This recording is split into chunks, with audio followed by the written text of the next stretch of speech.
store again. Sailor Warehouse, your local U.S. Sailor authorized agent.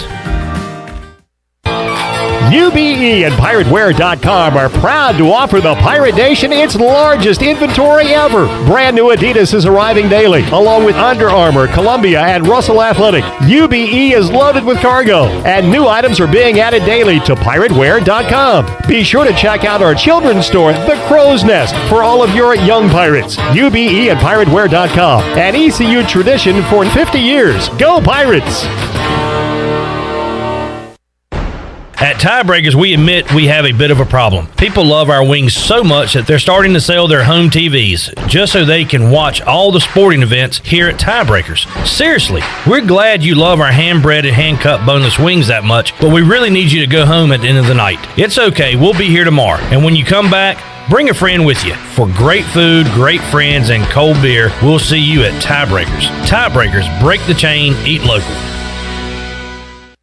Ahoy, mateys! It's Captain Jack Spare of R&R Tire Express. We're here to serve our pirate community by offering easy payments for easy ownership. For you landlubbers, R&R will install a new set of tires for just $20. $50 installs new custom wheels and tires. To learn more about R&R, stop by 3920 US 264 or rnrtires.com.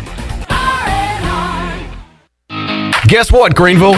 Calzones are back. Community Calzone is the only restaurant in town specializing in calzones. Choose from over 50 different calzones, or you design your own with unlimited options, including vegetarian. Community Calzone also features wings, huge salads, and more. Plus, they deliver to almost everywhere in Pitt County. Located on Greenville Boulevard next to Ashley Furniture Warehouse, they're open for lunch, dinner, and late night for dine-in, pickup, or delivery. It's Community Calzone. This is Pirate Radio, WGHB Farmville, 1250 and 92.7 FM Greenville, WDLX Washington, 930 and 104.1 FM Washington. The following is an exclusive presentation of Pirate Radio, the voice of the Pirate Nation. Welcome to Pirate Radio Live. You can paint this with purple! Now live from the Pirate Radio studios in the heart of the Pirate Nation, here is your host, Clip Brock. Hello and welcome into a Wednesday edition of Pirate Radio Live. Clip Brock here with you inside the Pirate Radio studios and coming to you today on Pirate Radio 92.7 FM in Greenville, 104.1 in Washington. We are on 1250, 930. We are live on PR927FM.com, and we are also available to watch on Facebook Live and on Twitter. I just did that intro while posting an inappropriate GIF on Twitter regarding East Carolina basketball because John Moody, who I'm sure is tuned into the show right now, notified me that East Carolina and Oklahoma are going to be in prime time during Feast Week on ESPN2 or ESPNU when the Pirates take on Oklahoma. So that'll be like the biggest stage ECU basketball has been on since the CIT. Maybe bigger than that. You know what this means? What does it mean? Watch along. Oh! Thursday, November 18th, watch along at 7 o'clock. East Carolina versus Oklahoma in hoops. It'll be one of Porter Moser's first games as head coach of the Sooners. Joe Dooley and his new Pirates taking the court. So we're already bypassing football. We're ready for hoops. But we got a lot of football talk to get to on today's program, and we'll do it with the voice, Jeff Charles. He'll join us on the Fixed NC Live line later on today's show. We will talk some hoops because the NBA draft is coming up on Thursday night. We'll talk about what the Charlotte Hornets are going to do with Spencer Percy from the Buzzbeat podcast. He'll join us to talk about the Hornets having the 11th pick. Who is out of reach for Charlotte in that top 11? Who does Spencer think the Hornets will have a chance to grab and will grab with that 11th pick as they try to improve their roster? And which, look, they should have been in the playoffs last year. They were in that stupid play-in game tournament deal and completely folded down the stretch. But they got some pieces they'll try to add to it Thursday night. We'll talk about it with Spencer Percy. Got a couple of former Pirates joining me in Hour 3 of today's show. Bryce Williams will make his weekly appearance, the former Pirate tight end. and also former ECU wide receiver Will Bland, who is now the head football coach of the J.H. Rose Rampants. He'll be in studio as well, so looking forward to a fun hour number 3 of today's show. So that's the guest lineup. Shirley Rhodes is somewhere. Chandler Honeycutt is there. How you doing today, Chandler? Doing pretty good. Doing double duty. Having to do double duty right now, but we'll get through it. That we will. Joining us in studio, we'll be able to get through this hour. It's going to be a very emotional hour because Nolan Knight is making his last appearance on Pirate Radio live in studio at least. Yeah. We might, we'll lob a phone call out to Nolan if we need, if there's some kind of Alabama perspective. It could happen. Yeah, in the future. But Nolan Knight is leaving WNCT Channel 9 and heading to Huntsville, Alabama. And Nolan, we appreciate your time today on the show before you split town. Oh, I appreciate you bringing me back in here one last time. It's the best text to receive to start a week is when Clip Rock sends you a text and asks if you're available to come in. Well, the second best is when you say, yes, I can, instead of I'm golfing with some buddies. Yeah. So no. You would often text me when you had something going on. Yeah, all the time. Yeah. So I think I only came on 3 or 4 times. But Yeah. I loved coming in. It's a blast. Well, good, man. We're glad you could do it. And congratulations to you. I mean, look, you're in a job market that's a lot like coaching, where A little bit. I like to call it kind of like minor league baseball. you start in like a really small market, and then you move up to like a single A, double A market, and then you keep going up until you're in triple A, and then the majors. And the majors would be you being a sports director, which is what you're landing, right? The job in Huntsville. So it's not only is it kind of moving up in terms of market sizes, but I'm also getting a promotion to sports director. So I'm off of the weekends for the first time since before college, because when I was in school, I was doing stuff on the weekends as well. So I'm pretty excited to have a Saturday off more than once a year. So that's the best part. That would be nice. A big selling point. Nice. So yeah, Nolan, how long were you here in Greenville? 2 years almost to the dot. I think I started my start date was the 7th, and I think I put in my 2 weeks on the 10th. So it was almost 2 years to the dot, and it was awesome here. I'm close to this area. I'm from Suffolk, Virginia, just up the road. It's like an hour and a half. And so it was such an easy decision to come here and work with Brian, who's obviously been in the business for over 30 years, and to learn underneath him and to, be a part of a passionate area for sports. I mean, East Carolina fans are unlike any other in a market similar to, Market 100. It's like Wilmington and other areas like that. And Greenville just stands so far ahead of the rest with the passionate sports culture that's here. And so it was such a blast to be here. And it's honestly bittersweet to be leaving. John Moody tuned in on Facebook Live, says, good to see Dabo Swinney in studio. Dabo Swinney. Have you ever got that before? Not at all. They said you're a dead ringer. Hey, I'm seeing it now. Dabo's, he's a guy. He's a guy's guy. I don't mind that comparison. All right. We got a little Dabo in here. So Nolan Knight heading to Huntsville, Alabama. Now, will you be covering the Tide, UAB? Where is Huntsville compared to everything around Huntsville is northern Alabama. It's 2 hours south of Nashville, and what's kind of interesting, it's kind of right in the middle of the country. It's more north than Wilmington, North Carolina is, or Jacksonville, North Carolina, in terms of if you're looking at the latitude. See, my brain doesn't. Yeah, that it kind of blew my mind as well. So the temperatures will be kind of the same. I think the culture there, it seems like a growing area. The FBI has a big headquarters there, as does NASA. So that's a big thing. I know you like minor league teams, so they're called the Rocket City. Ever heard of the Rocket City Trash Pandas? Oh yeah, the Trash Pandas. Yeah, so Sure. they that's a big thing for the station I'm going to, are the Trash Pandas. I'm pretty sure that they broadcast their games. And then obviously it's SEC country, and I've never actually been to Alabama, and I don't know if anyone out there has, but everyone says that it's Alabama or Auburn, so I think that's kind of the forefront for everybody. So is that Athens, Georgia there, or is that a different Athens? No, Georgia is is east. I was about to say, Alabama. there's Georgia.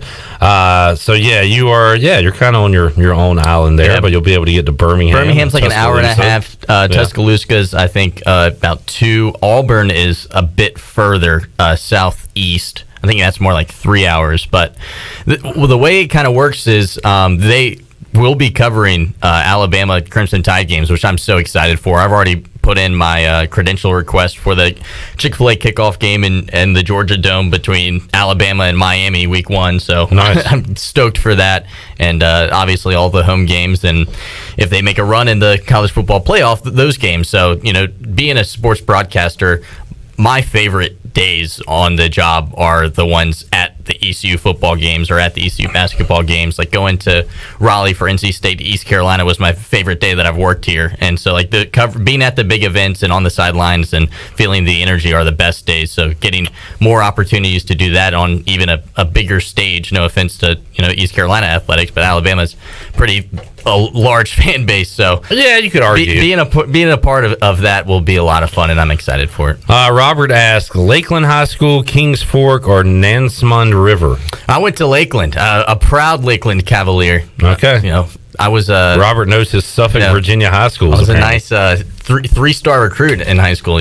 What sport? 1 star in basketball, 1 star in football, and 1 star in soccer. You're not a dad. Why are you telling that dad joke? That's pretty good. A 3-star recruit. So so you had your letter jacket. Oh, for sure. I was a big. I was obsessed with athletics, and there was no other option in terms of a career choice, and it seemed to have worked out. You mentioned the passion of the Pirate fans around here, and it's great to have people that care, Nolan, and people care about their high school athletics around here. People care about their Little League baseball. People care about sports a lot, and in this area, it's so important to give that coverage out because you can't find Conley J.H. Rose highlights on your phone on the ESPN app. You can't get the score. You can't see. Well, I guess this coming week you can watch the Greenville Little League team play on ESPN Plus. But with that being said, local sports are so important.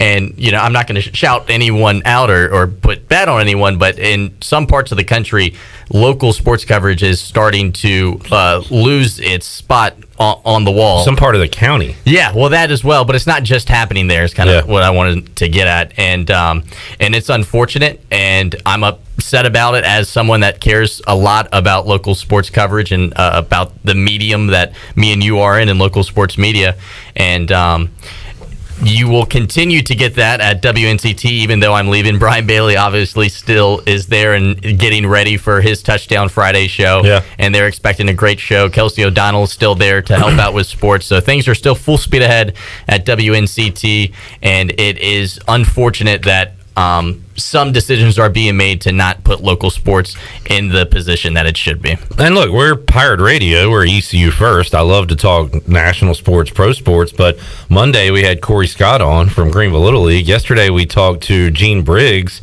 who's the coach of Greenville Babe Ruth, and today we'll talk to Will Bland, who's the head coach at J.H. Rose. So as much as we talk collegiate... When's Coach Bland coming in here? He'll be here in the 5 o'clock hour.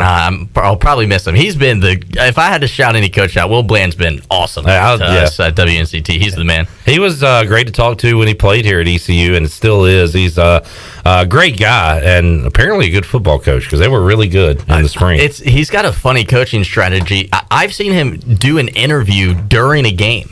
Like, that's how laid back he is during a game. I literally watched him do an interview with 2 minutes left on the clock in the fourth quarter. And that's just kind of how he is. That is I went out to a practice to get some video of him coaching, and they were running everything, and he was messing with equipment. Yeah, he's got his hand in everything over there. Exactly. All right, so Will Bland will join us later on the show along with Bryce Williams in hour number 3. So Nolan Knight, I meant to talk about this later in the show, but we kind of just ran over it all. By the way, the folks this is going to affect the most is our older audience, Nolan. My parents are upset that you're leaving. That is, I texted you this, so that is the nicest compliment that I've gotten here. Because if someone's upset you're leaving, then they enjoyed watching you. There's a lot of 60-somethings that are upset Nolan Knight. Sometimes I would think that just nobody watched because I wouldn't get any emails or messages saying good job. But I wouldn't get any bad ones either. So I did my best to do well. And I would, I'm sometimes often, will mess up a word here and there. So I'm thankful that they still watch despite me, kind of messing up some words every once in a while. That's interesting. Would you rather get no feedback at all or one message that says you suck? I got about 3 messages. I think they were from 3 different people. It could have all been the same person. Guess what they were all about? What's that? It was something I covered. Some local sports. I know. It was my lack of NASCAR coverage. And I put NASCAR on the show every week because I like NASCAR. I'm a NASCAR fan. I like racing, in fact. And so that one really hurt me because I felt like I went out of my way to put NASCAR on. That is a classic viewer, listener complaint. Yeah. Igo got hit with that this week where he put up a baseball article. Yeah, I saw that. On Facebook, and it said, cover football. Nobody cares about baseball. We want football articles. And he's got that's all he's done. One baseball article sandwiched in between 24 football articles. So that's just the way it is. All right. I tell you what, let's take a break. We'll get to the rundown when we return. Nolan, we will talk about a Pirate who is on the watch list, joining Rajay Davis, who is also on a college football award watch list. Conference realignment. We had a question out on social media today. What would you like to see done conference realignment wise, and particularly with the Big 12? Who would you like to see the Big 12 and AAC kind of merge together as a super conference? So we'll look at some of those responses. We'll get your thoughts on it, Nolan. Also, Shirley Rhodes has a minor league baseball update and a summer ball update regarding East Carolina Pirates. We'll talk NFL training camps. Aaron Rodgers spoke today. And Olympics as well. I bet against USA basketball last night. Did they play Iraq or Iran? Anybody? Iran. Okay. I had Iran plus 44.5, and I did not win because USA won by like 55.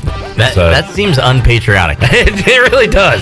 It's sad to say, although if you've watched USA basketball recently, you can understand why I would go against the Americans. All right, so we'll talk about all that when we return with Nolan Knight. We're back with you after this.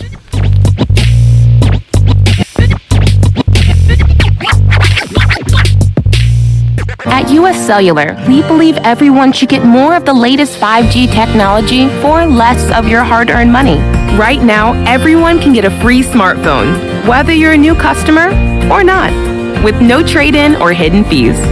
US Cellular, America's locally grown wireless. Terms apply. See uscellular.com for details. This is Brandon Tate, owner and operator of Atlantic Wireless, an authorized agent for US Cellular since 1997. Visit atlanticwireless.com to find the store near you. We go beyond the call. Hey Birdland, experience an Orioles game this season with the convenience and privacy of your very own suite. Choose from an array of options and prices to gather with family and friends or entertain clients. Each suite features climate-controlled interior seating, a private restroom, and comfortable outside seating. Plus, enjoy the best views of Camden Yards. Suites can accommodate 8 to 22 guests. Capacity is limited, so select your dates and purchase tickets now. Learn more about single-game suites at Orioles.com/suites. The best place in Greenville to unwind after work and have fun is AJ McMurphy's. AJ's has daily food and drink specials and an awesome patio perfect for some outdoor dining. Stop by AJ's on Monday for open mic, music on the patio on Tuesday, sports trivia with me, Clip Brock, on Wednesdays, and music bingo on Thursday. AJ McMurphy's, Turnberry Square at Bells Fork, and on Facebook, Instagram, and Snapchat. North Carolina State Parks is proud to announce that they have partnered with the Hometown Strong program. Our visitor centers are now equipped with public Wi-Fi to help kids with school. Remote learning has become a critical public health measure in maintaining social distance and continuing to educate our young people. Take advantage of Wi-Fi and a hike at Goose Creek State Park or a day trip to the beach and access remote learning at Fort Macon State Park. For more information, visit hometownstrong.nc.gov. Hello, this is Talbot Green with Angel Oak Home Loans. Now's the time to take advantage of the opportunity to buy more home or refinance your current mortgage at historically low rates. The combination of our local team's experience and Angel Oak's wide offerings of products from standard conventional, government, and portfolio loans has something for most financial situations. For more information, call Talbot Green, Joanne Weir, or Wanda Hager at 751-2060. NMLS 1719250, Equal Housing Lender. This is Dr. Chris Hasty with Orthopedics East and Sports Medicine Center. For more than 35 years, we've been taking care of the student athletes at East Carolina University. We are happy to have received the designation of official team physicians from the university. Whether you need assistance with a sports injury or it's time for that joint replacement, my colleagues and I are here to help. For more information, please contact us at 757-2663 or visit our website at orthoeast.com. There's no better time to drive away with a quality pre-owned car, truck, or SUV from Greenville Auto World. Greenville Auto World is your authorized rough country dealer. We specialize in lift and leveling kits along with custom wheel packages. Whether you're looking for ground clearance or enhancing the appearance of your vehicle, trust our team for your off-road experience. Greenville Auto World, 3840 South Charles Boulevard across from Hardee's at Bell's Fork, or online at greenvilleautoworld.net.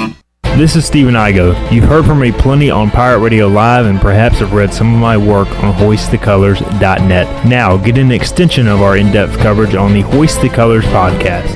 From game previews to immediate post-game analysis to emergency podcasts for breaking news, we've got you covered. A cast of guest co-hosts from fans, former coaches, and other writers join me for 2 podcasts weekly to break down all things ECU athletics. Subscribe to Hoist the Colors now on Apple Podcasts, Spotify, or Google Podcasts. Pirate Radio. And you write that down, because when you're at East Carolina, you go for it every time. Or you don't coach at East Carolina, you don't come to East Carolina, you don't play at East Carolina with a weak heart. Write it! The voice of the Pirate Nation.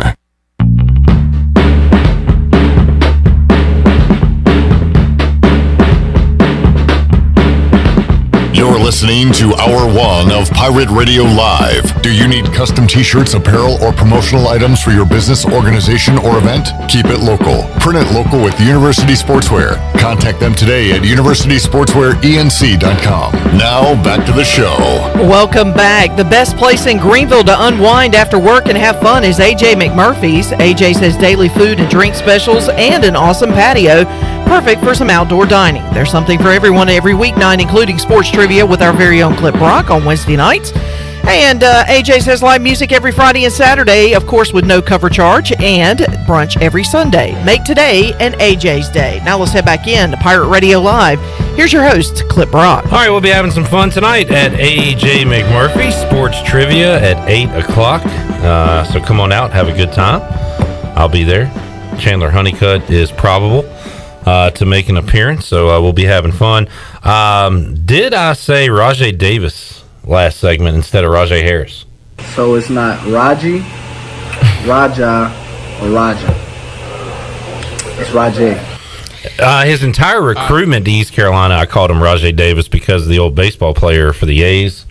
And Stephen Igo just tweeted Rajay Davis, so maybe I said that mistakenly. But nobody corrected me here. I didn't catch it. I didn't catch it either. Okay, it's funny good. you say that, though, because our web editor at WNCT posted an article and said that name, too, and I had to fix it. So that's a common thing that's been happening. Well, he is an athlete, Rajay Davis, and, Rajay Harris, Igo says I did say that. So my apologies to, it's not Davis, it's not Harass. It's not Harus, it's Harris. My apologies. Not Davis? Not Davis. It's also not LeBeau's, Shirley. Let's relive a weird moment from the show yesterday real quick. What was going on, Chandler? I know it's Lubbock, but when I went to go do Mike Oresco's voice, in my head it just said Lubos. Let's hit that real quick. I got to relive that. Lubo is such a nice sound. Hit the whole thing, Shirley. Hit the whole Mike Oresco. Oh, you got Mike Oresco is getting the pinpoints for Texas Tech. Lubo is such a nice sound. What did you just say? How do y'all do the Mike Oresco? Well, no. What did you Lubbock? What did you Lubos? He said Lubo. What is Lubos? All right, cut it, Shirley. Yes, Deanna. What Lubos? My brain jumped the tracks because I know it's Lubbock. I thought you were trying to say New Mexico Lobos or something. Yeah, I don't know. Anyway, Nolan Knight is here. Let's get to our rundown today, Chandler, and we have another Pirate on the watch list, and that is why I brought up Rajay Harris earlier, because he is on the Doak Walker watch list.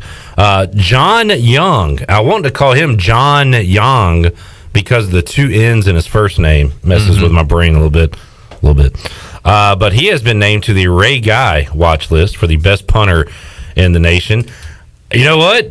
Just like I said, Rajay Harris will not win the Doak Walker because of Keaton Mitchell, and they are going to both have great years. I don't think Harris is going to get enough carries and looks because of Keaton Mitchell and the other backs ECU has. The Pirates have multiple punters as well. They used both as well a bunch last year. Yeah, so I don't know if John Young is going to have enough stats. Does he still have his mustache? That is a great question. Hopefully we can be answer on the that. watch list for best mustache in college football if he does. We need like the what we have, Shirley, like the Tom Selleck Award. Who had the best mustache? Don Mattingly. It's got to be Tom Selleck. It's got to be Tom Selleck Yeah, that's because what I was that's probably the most famous mustache there is. Yeah. I mean, that I can think of anyway. Freddie Mercury. Mike Ditka. Ditka's, yeah. He Yeah, had a pretty Ditka. unique, like his was, I would say, not as wide, but thicker. Yeah, it was the thickest maybe of all time. Thick boy, Mike Ditka with the mustache. All right, so congratulations to John Young being on that watch list. We will continue to watch the watch list for you. Conference realignment. Nolan, this thing has gotten out of control. Yeah. And Do you like it? No. Yeah, I don't either. I didn't understand it. I don't like it from any angle. I don't like it from the ECU angle because it feels like we're going to always be left out. And if this thing is moving towards the 4 16-team super conferences, I don't think that's a good thing for East Carolina. Also, just as a traditional sports fan, I don't like it. I hate it.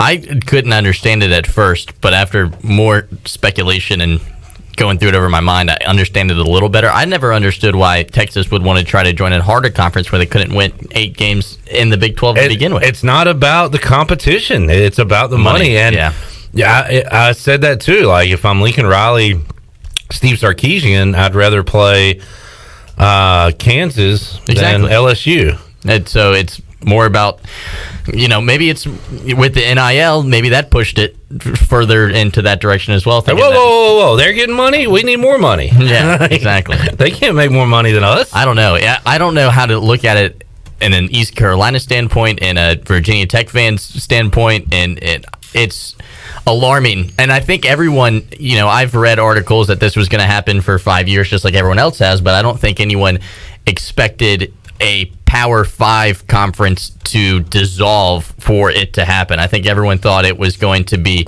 the American and the Conference USA a couple of those teams would get poached, and then we'd have 5 really big conferences, not one of the 5 just disappearing. Like a big boy taking from a big boy, so to speak. But SEC is so far and above everybody in the football world, which football is driving all this stuff. Nobody even cares about basketball or anything. And Oklahoma has a solid culture for basketball, as does Texas. They spend a lot of money on what's the coach's name? Smart.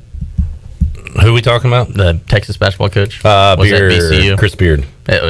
Shaka Smart and Chris Beard took over this offseason. Yeah. So they have put some resources into their basketball program. So that is going on. We had a poll question on Pirate Radio today just about what would you like to see happen with the AAC and the Big 12. So the nightmare scenario, I think, for ECU is if the Big 12 stays together and starts poaching a Houston, a Cincinnati away from the American. What we need to happen for our standpoint is the Big 12 to dissolve and Kansas and Iowa State go to the Big 10. The Pac-12 comes in and gets like a Texas Tech, and like Baylor's interested. Baylor. ACC grabs West Virginia. And then what we can do is the American. Oklahoma State's a big boy, I think, still. That's going to get some offers from those conferences. But if we could nab the rest of them and bring them into our league, then that would be a positive thing. But do you have the poll answers? Yeah, and the question is, which teams from the AAC and the Big 12 would you take in a merger? So it's. It's almost. What if? Because I have a hard time seeing East Carolina staying in a big conference if it's the Big 12 taking Cincinnati's and the bigger schools. They're not going to come looking at ECU. Yeah. So this is like if Mike Oresco, if the Big 12 does start to dissolve and Mike Oresco makes the power play and is somehow able to bring. How many teams are in the conference right now? And which league? In the American. I believe 11 now that UConn. So we'll say to add 3.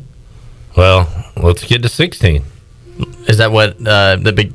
That's what the SEC is. Okay, so that's 5 teams. Yeah, that's tough. So, yeah, Redbeard wants to bring in Kansas so we can beat them up in football. and just get destroyed in hoops. He said they would be the new UConn, pretty much, which is a good call. Kansas would be a great team to add. That's one that's, and for most of these conferences, you think about location, but the Americans all over the country as is already. So everything's been thrown out the window in our lifetime as far as like location. It was about markets. It was about putting Rutgers in the Big Ten, and at a time putting South Florida in the Big East just because of like the Tampa market or whatever. The only conference the SEC's kind of stuck with it. Yeah, has the Pac-12. They've gone out to Missouri and Texas, a little bit, but no, you're right. The ACC's definitely. I mean, I think they're landlocked, if I'm not mistaken. And they going to go after like a West Virginia at this point? But the only reason I think they wouldn't take West Virginia, and this is no slight to any West Virginia fans, but the academic side of things is they don't fit the culture of the rest of the ACC, because most of the institutions in the ACC kind of put that on a pedestal as one of the reasons they are a great conference. I just don't know if that even matters anymore. And I agree with you on that, but that would be the only reason I see that didn't happen. So now that Brian Bailey's not your boss anymore, you can trash his the state he was born in, West Virginia. He's from Bluefield, which is there's a Bluefield, West Virginia, and a Bluefield, Virginia. They're split down the city line, so you could call them Virginia as well. I spent some time in Bluefield, so I know it well. Redbeard says add West Virginia, Texas Tech, Kansas. He says TCU can bleep off. They left the American once. They shouldn't get welcome back. Hey, love it or leave it. They left it. They're not coming back. Grayson says you take 5 to get to 16. And you take West Virginia, Baylor, Oklahoma State, Iowa State, and Texas Tech. I mean, look, we're talking dream scenarios at this point, because with the ESPN deal the AAC has in place, if you add the defending national champion basketball Baylor Bears, programs like Oklahoma State, Iowa State's a top 10 team heading into this football season, Texas Tech, West Virginia, I mean, the American is still a major player in college athletics at that point.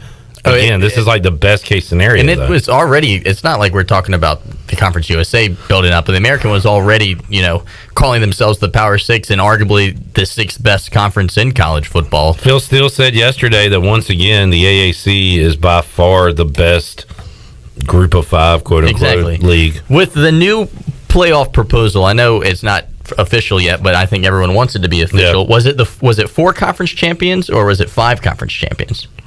It was because of its 5, because you had the Power 5. So if we don't have one of those Power 5s, the Americans, the new best conference, wouldn't they get an automatic bid with their conference champion? No, it was the top 4 ranked teams that won their conference championship get a bye. But then it would go to. You know what? I haven't talked about this in old so news long. Now dealing with newer news. Things are in the air. I mean, things are so different over the past 2 months. And I liked the first difference maker, but this one I'm not as big of a fan of. Yeah, do you think that Texas and Oklahoma are really going to play it out in the Big 12 and not join the SEC until 2026 or whatever? I hadn't seen that number. That seems surprising. Why would they wait? That's their grant of rights TV deal they're locked into. If they get out of that, they have to pay a boatload of money. With 16 teams in a conference, think how little you would play the teams in your conference. I mean, you probably play a team once every 8 years. Yeah, and it's not about even the conference loyalty or anything anymore. It's just about propping up the best schools you can. Yeah, the schedules, and you're talking football especially, right? Mm-hmm. Yeah, you're not even going to see those guys. I mean, it's like in the ACC, Virginia Tech only plays Clemson once every 4 years, and it seems like forever if they ever do match up. I think it's like State and Duke are very rare opponents. They've only played like 5 times since 2000. Yeah.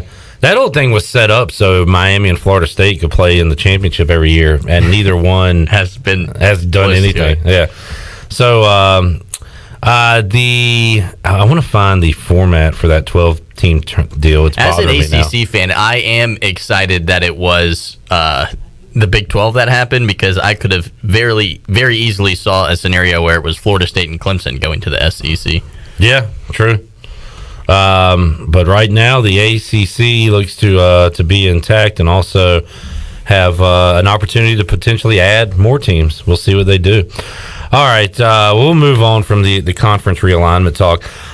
You can chime in on our polls on Facebook and on Twitter on our social media sites. Also, check out our new episode of Pirate Radio Trivia, which is available on our YouTube page. We recorded that and posted that yesterday. Good battle between John and Steven, a couple of ECU alums. Those are fun to watch. Yeah, you play along at home, see how you would do. It actually is exciting. You suggested during the break we should have done a Knight versus Feldman matchup. Maybe we can do that via Zoom in the future. You guys will be so excited that we are not here anymore once we're both officially gone. I know Feldman's already moved. Well, look, Feldman is a polarizing figure.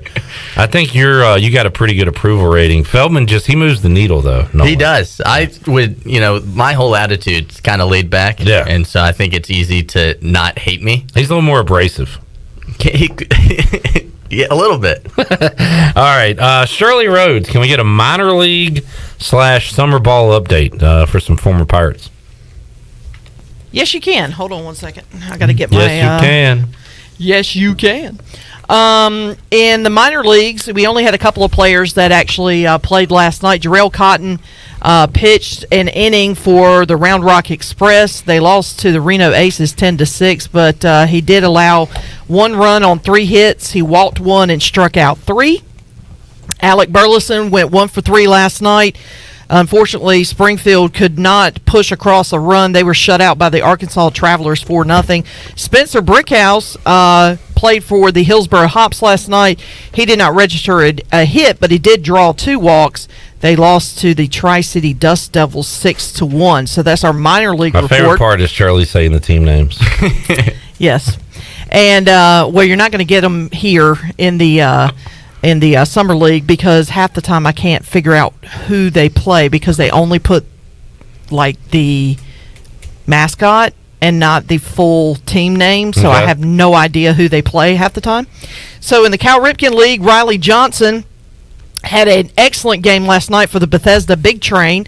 He was 4 for 5 with 4 RBIs as Bethesda whooped up on whoever the heck they played last night, 14-4.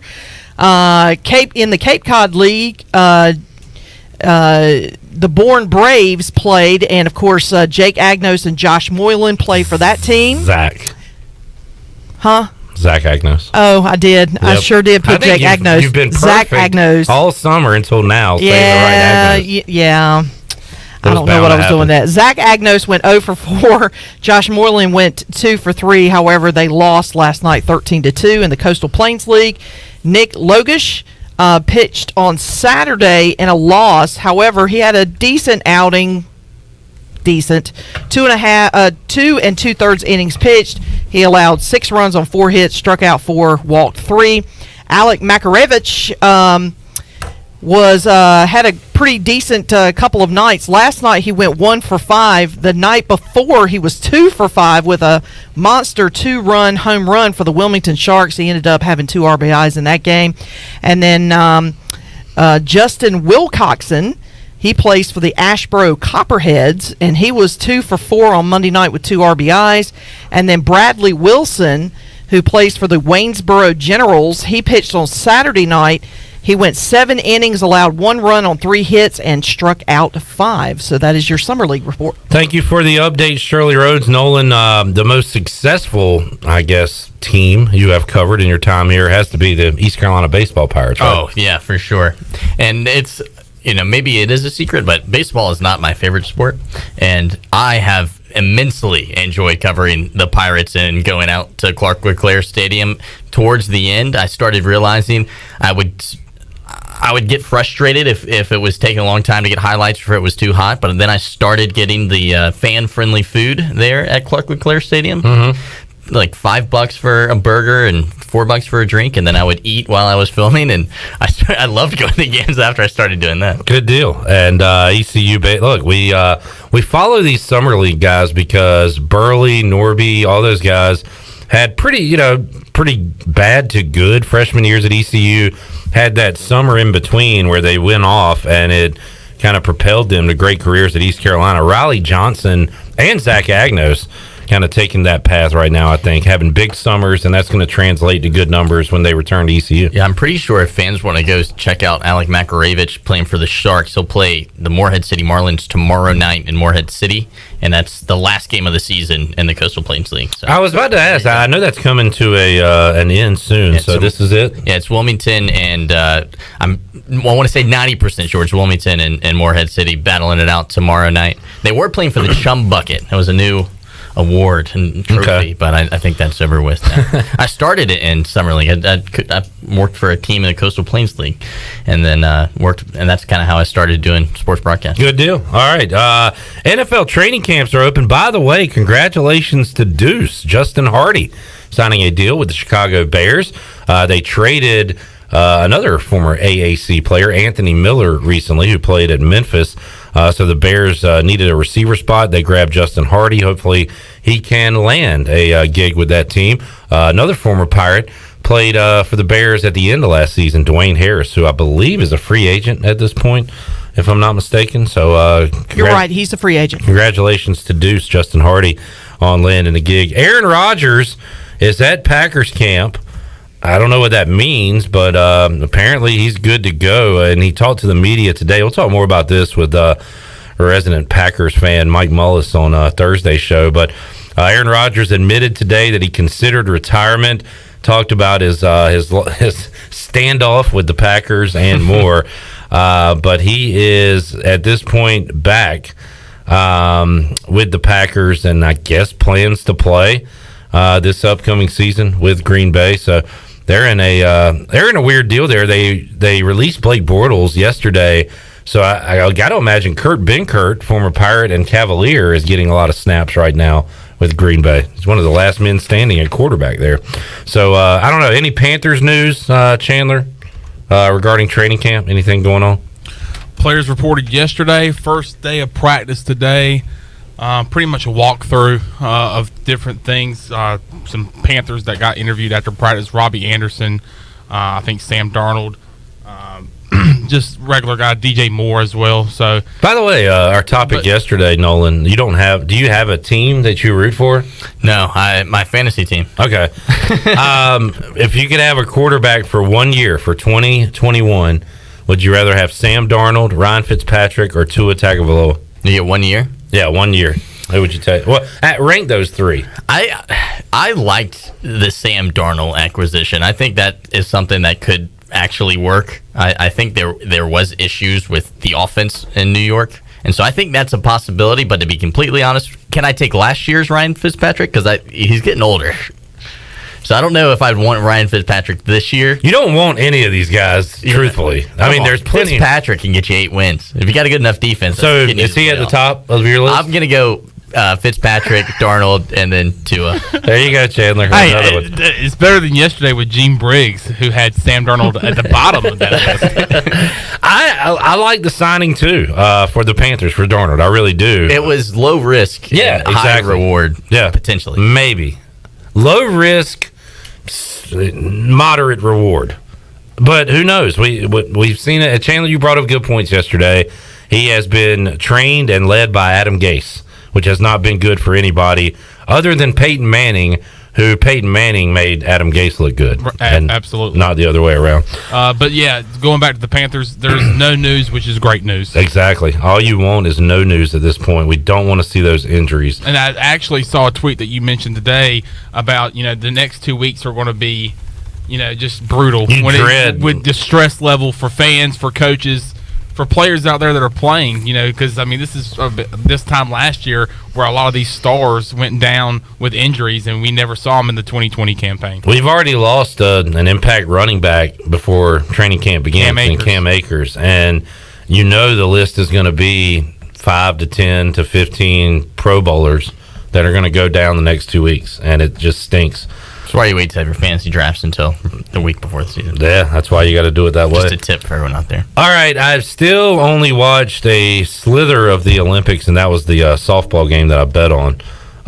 Nolan, you didn't even watch the basketball game? No, it was on at like 2 a.m., right? You don't stay up that late? Your show doesn't start till 3. Sometimes. What do you think? I show up at 2:59? Yeah, got to do a lot of crap around here, Nolan.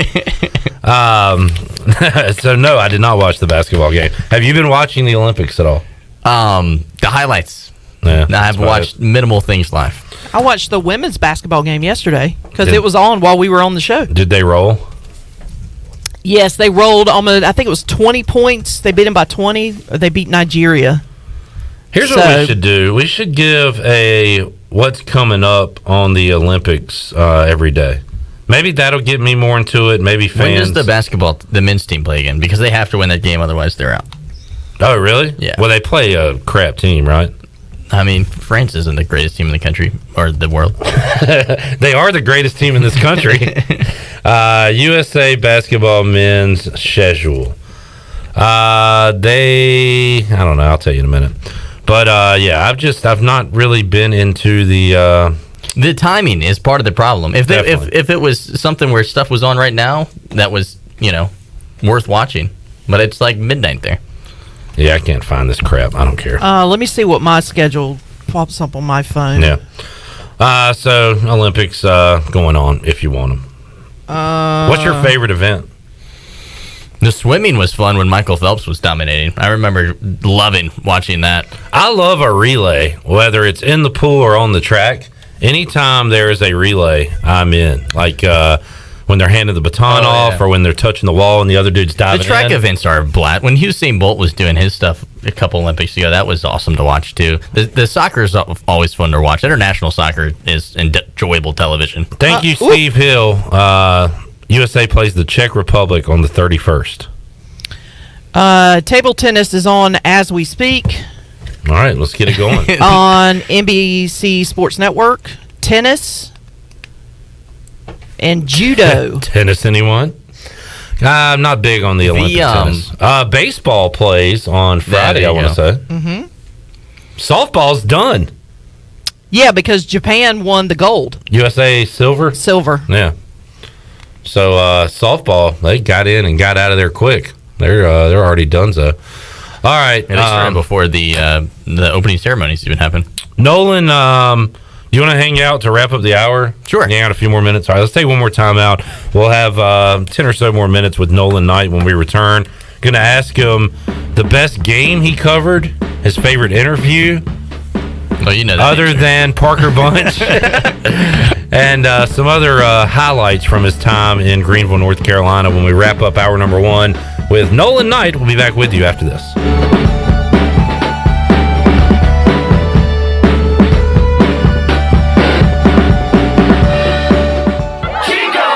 Chico's Mexican restaurant is where the fiesta never ends. Grab your amigos and head to Chico's every Wednesday for shrimp tacos for only $9.99. Plus Wednesdays means all Mexican imports for only $2.50. Thursdays, enjoy your favorite beef, chicken, or vegetable fajitas for only $9.99. For Mexican food and fun, it's got to be Chico's in downtown Greenville and now available through DoorDash, featuring a half-gallon of the famous margarita mix to go for only $9.99. Chico's, where the fiesta never ends. Introducing Tommy Club, the best car wash value anywhere. Starting at just $19.99 a month, you can wash your car as often as you like and also take advantage of our express lanes exclusively for Tommy Club members. You can enjoy a gentle belt conveyor ride to a spot-free shine faster and as often as you like when you're a member of Tommy Club. Plus, our vacuums and mat washers are always free. We're Tommy's Express. Tommy's Express Wash, now open on the corner of Greenville Boulevard and Red Banks Road in Greenville. Here with Melissa from ENS Hemp Company. Melissa, tell us how your products and services can help people. Well, for over 2.5 years, the team at ENS Hemp Company has been helping educate our community on the many benefits of our products. Our customers have seen great success dealing with everything from stress, anxiety, fatigue, pain, and PTSD, just to name a few. You can come in today and our staff can help you find the best products for your needs. You can visit us at Fire Tower Road near Sam Jones Barbecue or enshempcompany.com. With Domino's Carside Delivery, you can carry out any 3-topping pizza for just $7.99 without leaving your car.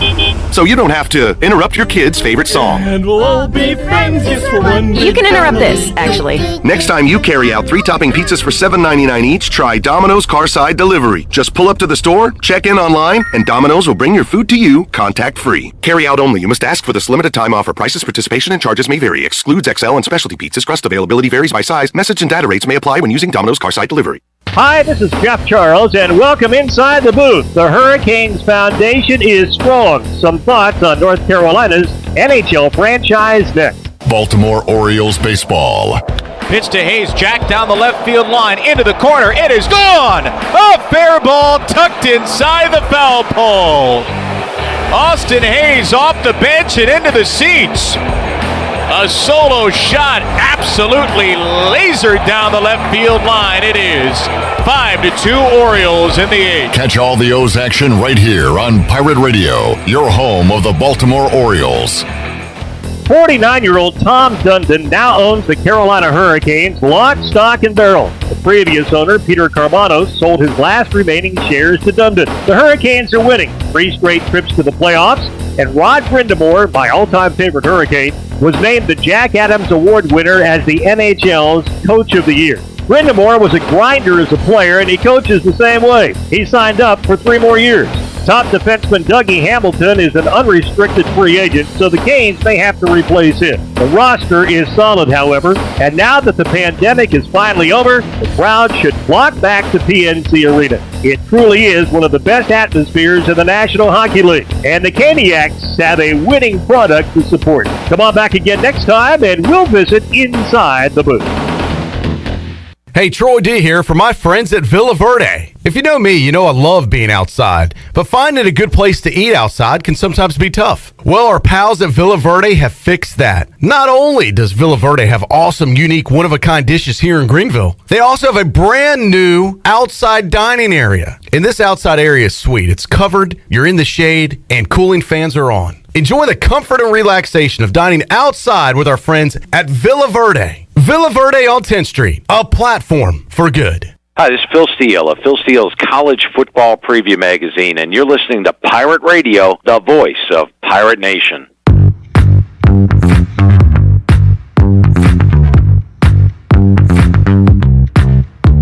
You're listening to Hour 1 of Pirate Radio Live. Do you need custom t-shirts, apparel, or promotional items for your business, organization, or event? Keep it local. Print it local with University Sportswear. Contact them today at universitysportswearenc.com. Now, back to the show. Welcome back. Got damage from wood rot, fixed.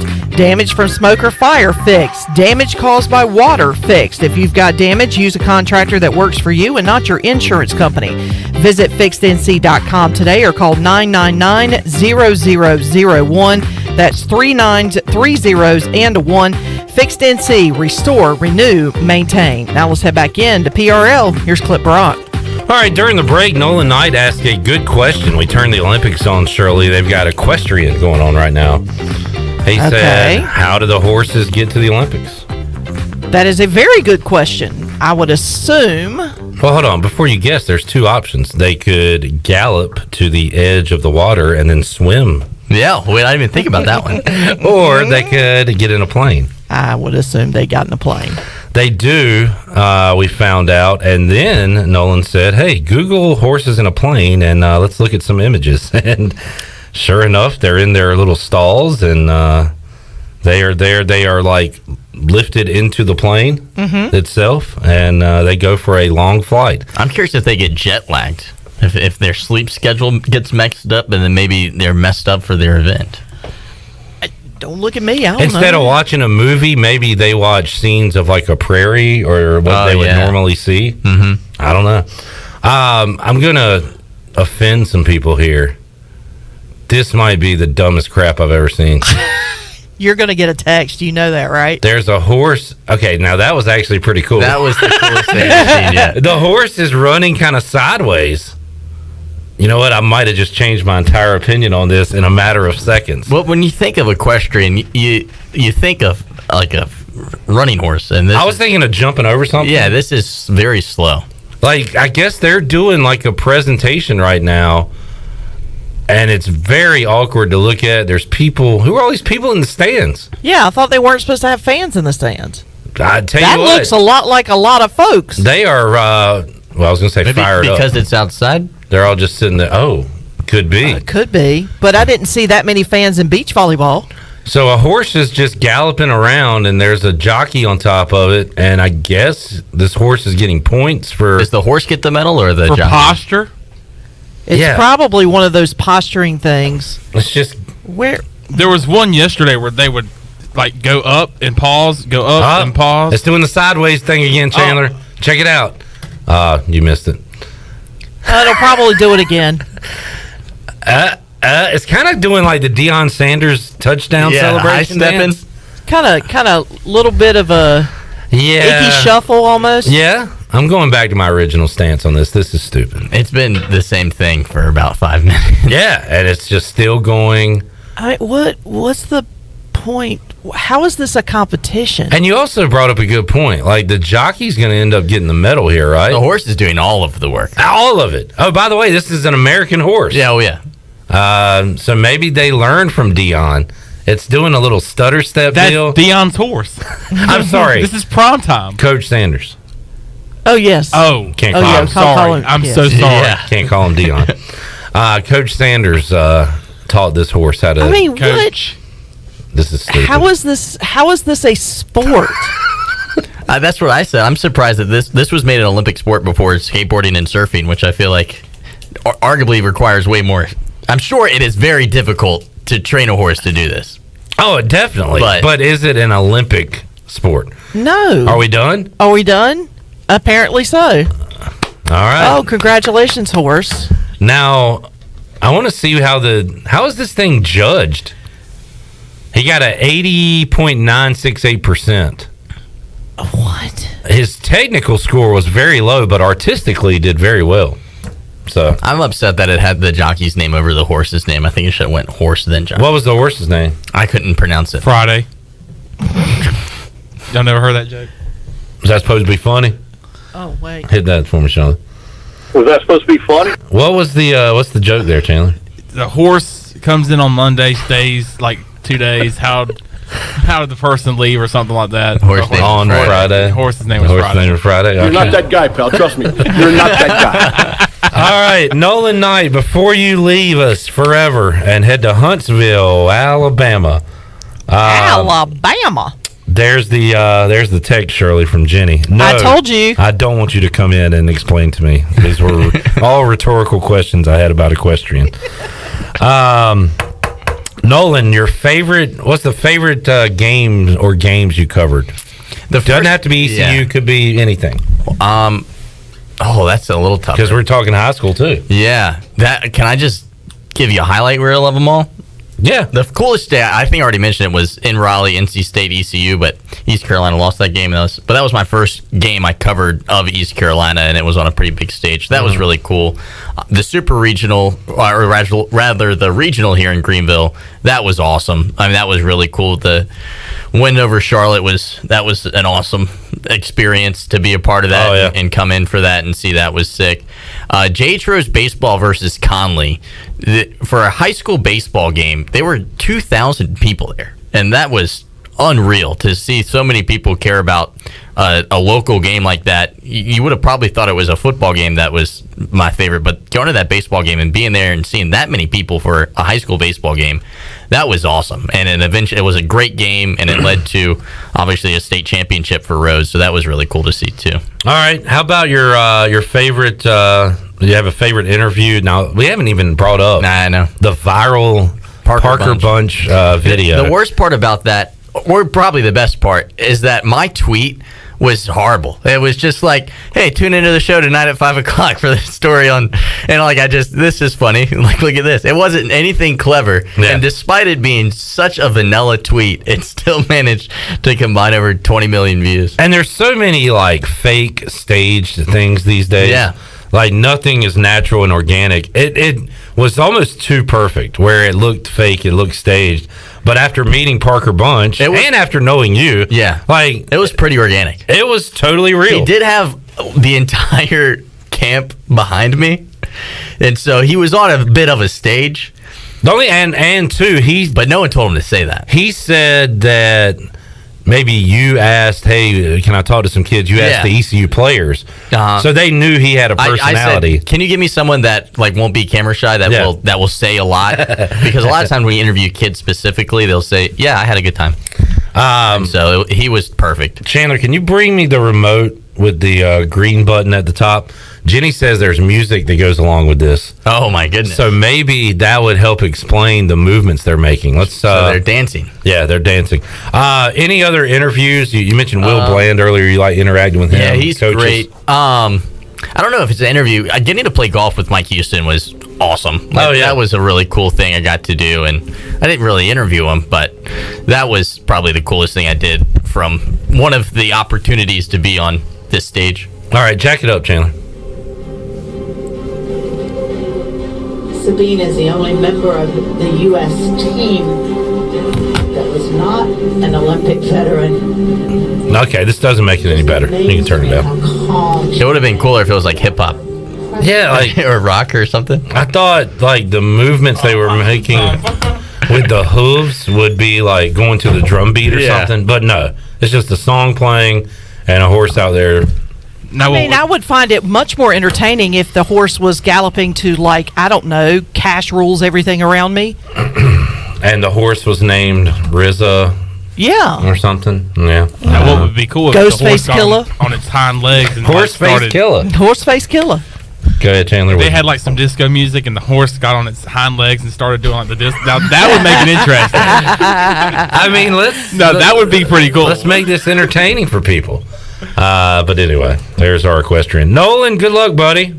Yeah, thanks so much for everything you guys have done here. It's like I said, it's so much fun to come in here and kind of just hang out. Honestly, I think everyone says that, but it really is. It's nice to see how you guys do things and do it successfully compared to how we do things, and it's such different mediums, but we do the same stuff at the same time. So it's so much fun to come here and see you guys put on such a successful product as well. Yeah, and I appreciate you you joining us on the program when we have asked, and you've been able to. You've always come in or been on the phone, so we appreciate that. And best of luck to you in Alabama. And who knows, Brian Bailey, we think he's going to be around forever, but he's not. He loves it, man. He really loves his job more than anyone I have. I tell you what, it's going to be impossible to fill the shoes of Brian Bailey. It will be difficult. Maybe your number will be called. We'll see. Who knows? But yeah, good luck in Huntsville, Nolan, and we'll keep in touch with you, man. We'll get you back on the show again for sure. Yeah, I'm saying everyone listening, if you guys ever tuned in, thanks for watching and keeping me with the job when I was here. It was this is a special place. Nolan Knight joining us, giving his goodbyes to Eastern North Carolina. We will take a time out, come back. When we return, we'll visit with the guy who's been around here a long time, Jeff Charles, the voice of the Pirates, formerly the voice of Nolan's Virginia Tech Hokies, will join us on the Fixed NC Live line. When we return on Pirate Radio Live, we are back with you after this.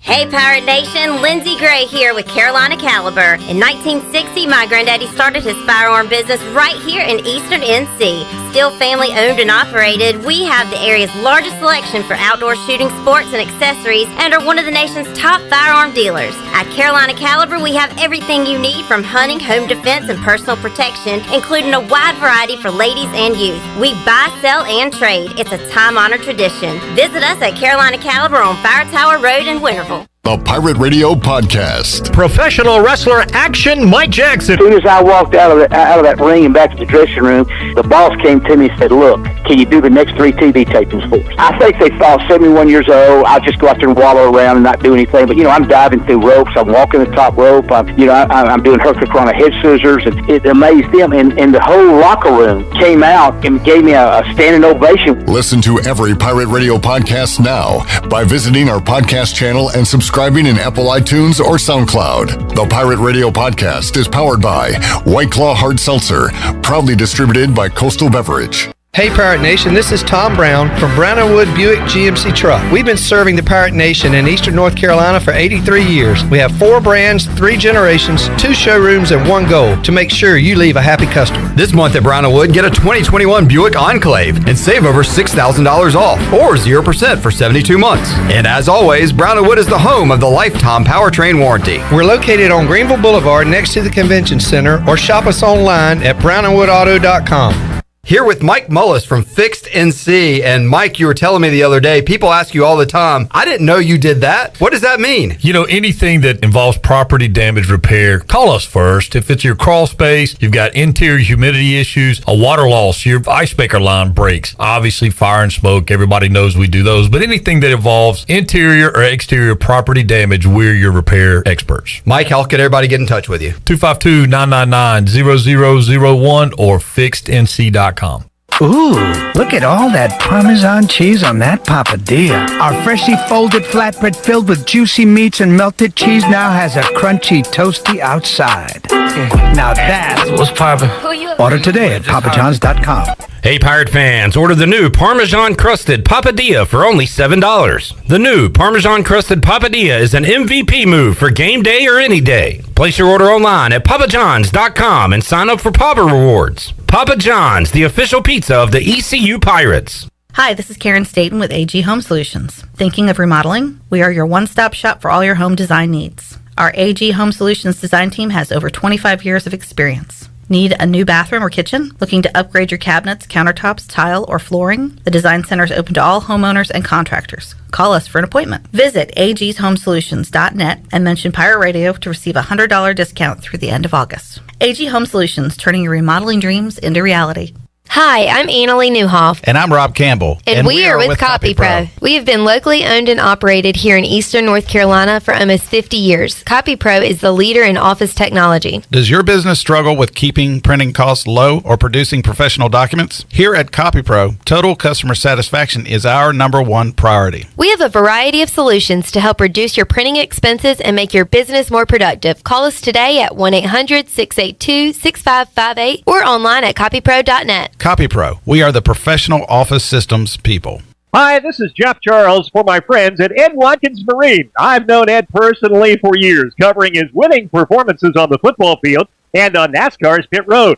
Now Ed is winning on the water, and you get to win too. You win with awesome boat prices from Ed Watkins Marine, and of course, great service after the sale. If you're looking for a new boat, contact Ed Watkins Marine today. They will deliver anywhere. Find them online at edwatkinsmarine.com and tell them the voice sent you.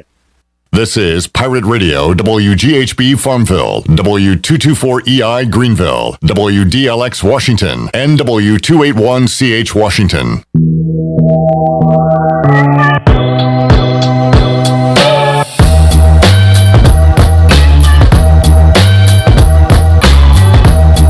You're listening to Hour 2 of Pirate Radio Live. This hour of PRL is brought to you by Select Bank and Trust. Banking is banking until the service is not the same. Wouldn't you like to deal with a bank that is responsive to your needs, can make local decisions, and cares about you, the customer? Try Select Bank and Trust. Bank local. Bank select. SelectBank.com. Now, back to the show. Welcome back. The best investment you can make is in yourself. Get educated and make prudent decisions about your financial future.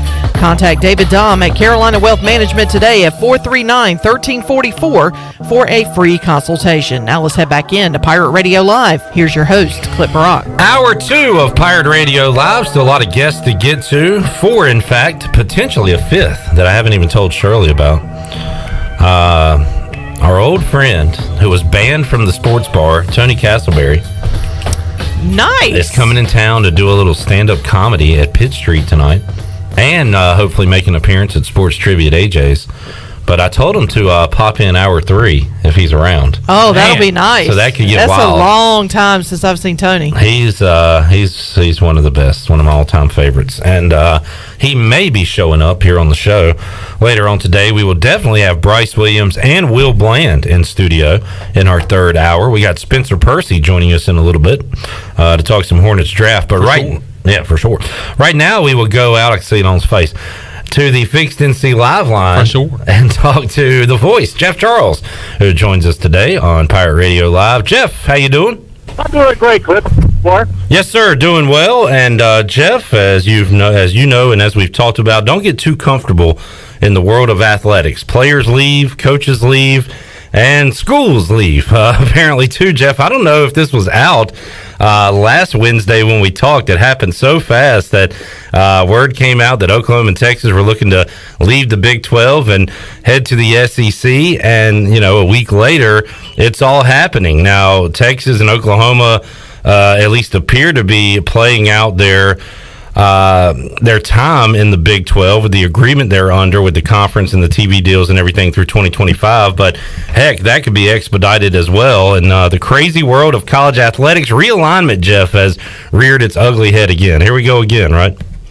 Yeah, I think so, Clip. The crazy world just got crazier. And as you mentioned, we didn't talk about it last week because it had not happened. And then we get the word just a few days ago. What's amazing in this day and age with so much communication and a lot of people who can't keep secrets, they were able to keep that quiet for all this time. I guess it's been almost a year that they've been discussing this behind closed doors.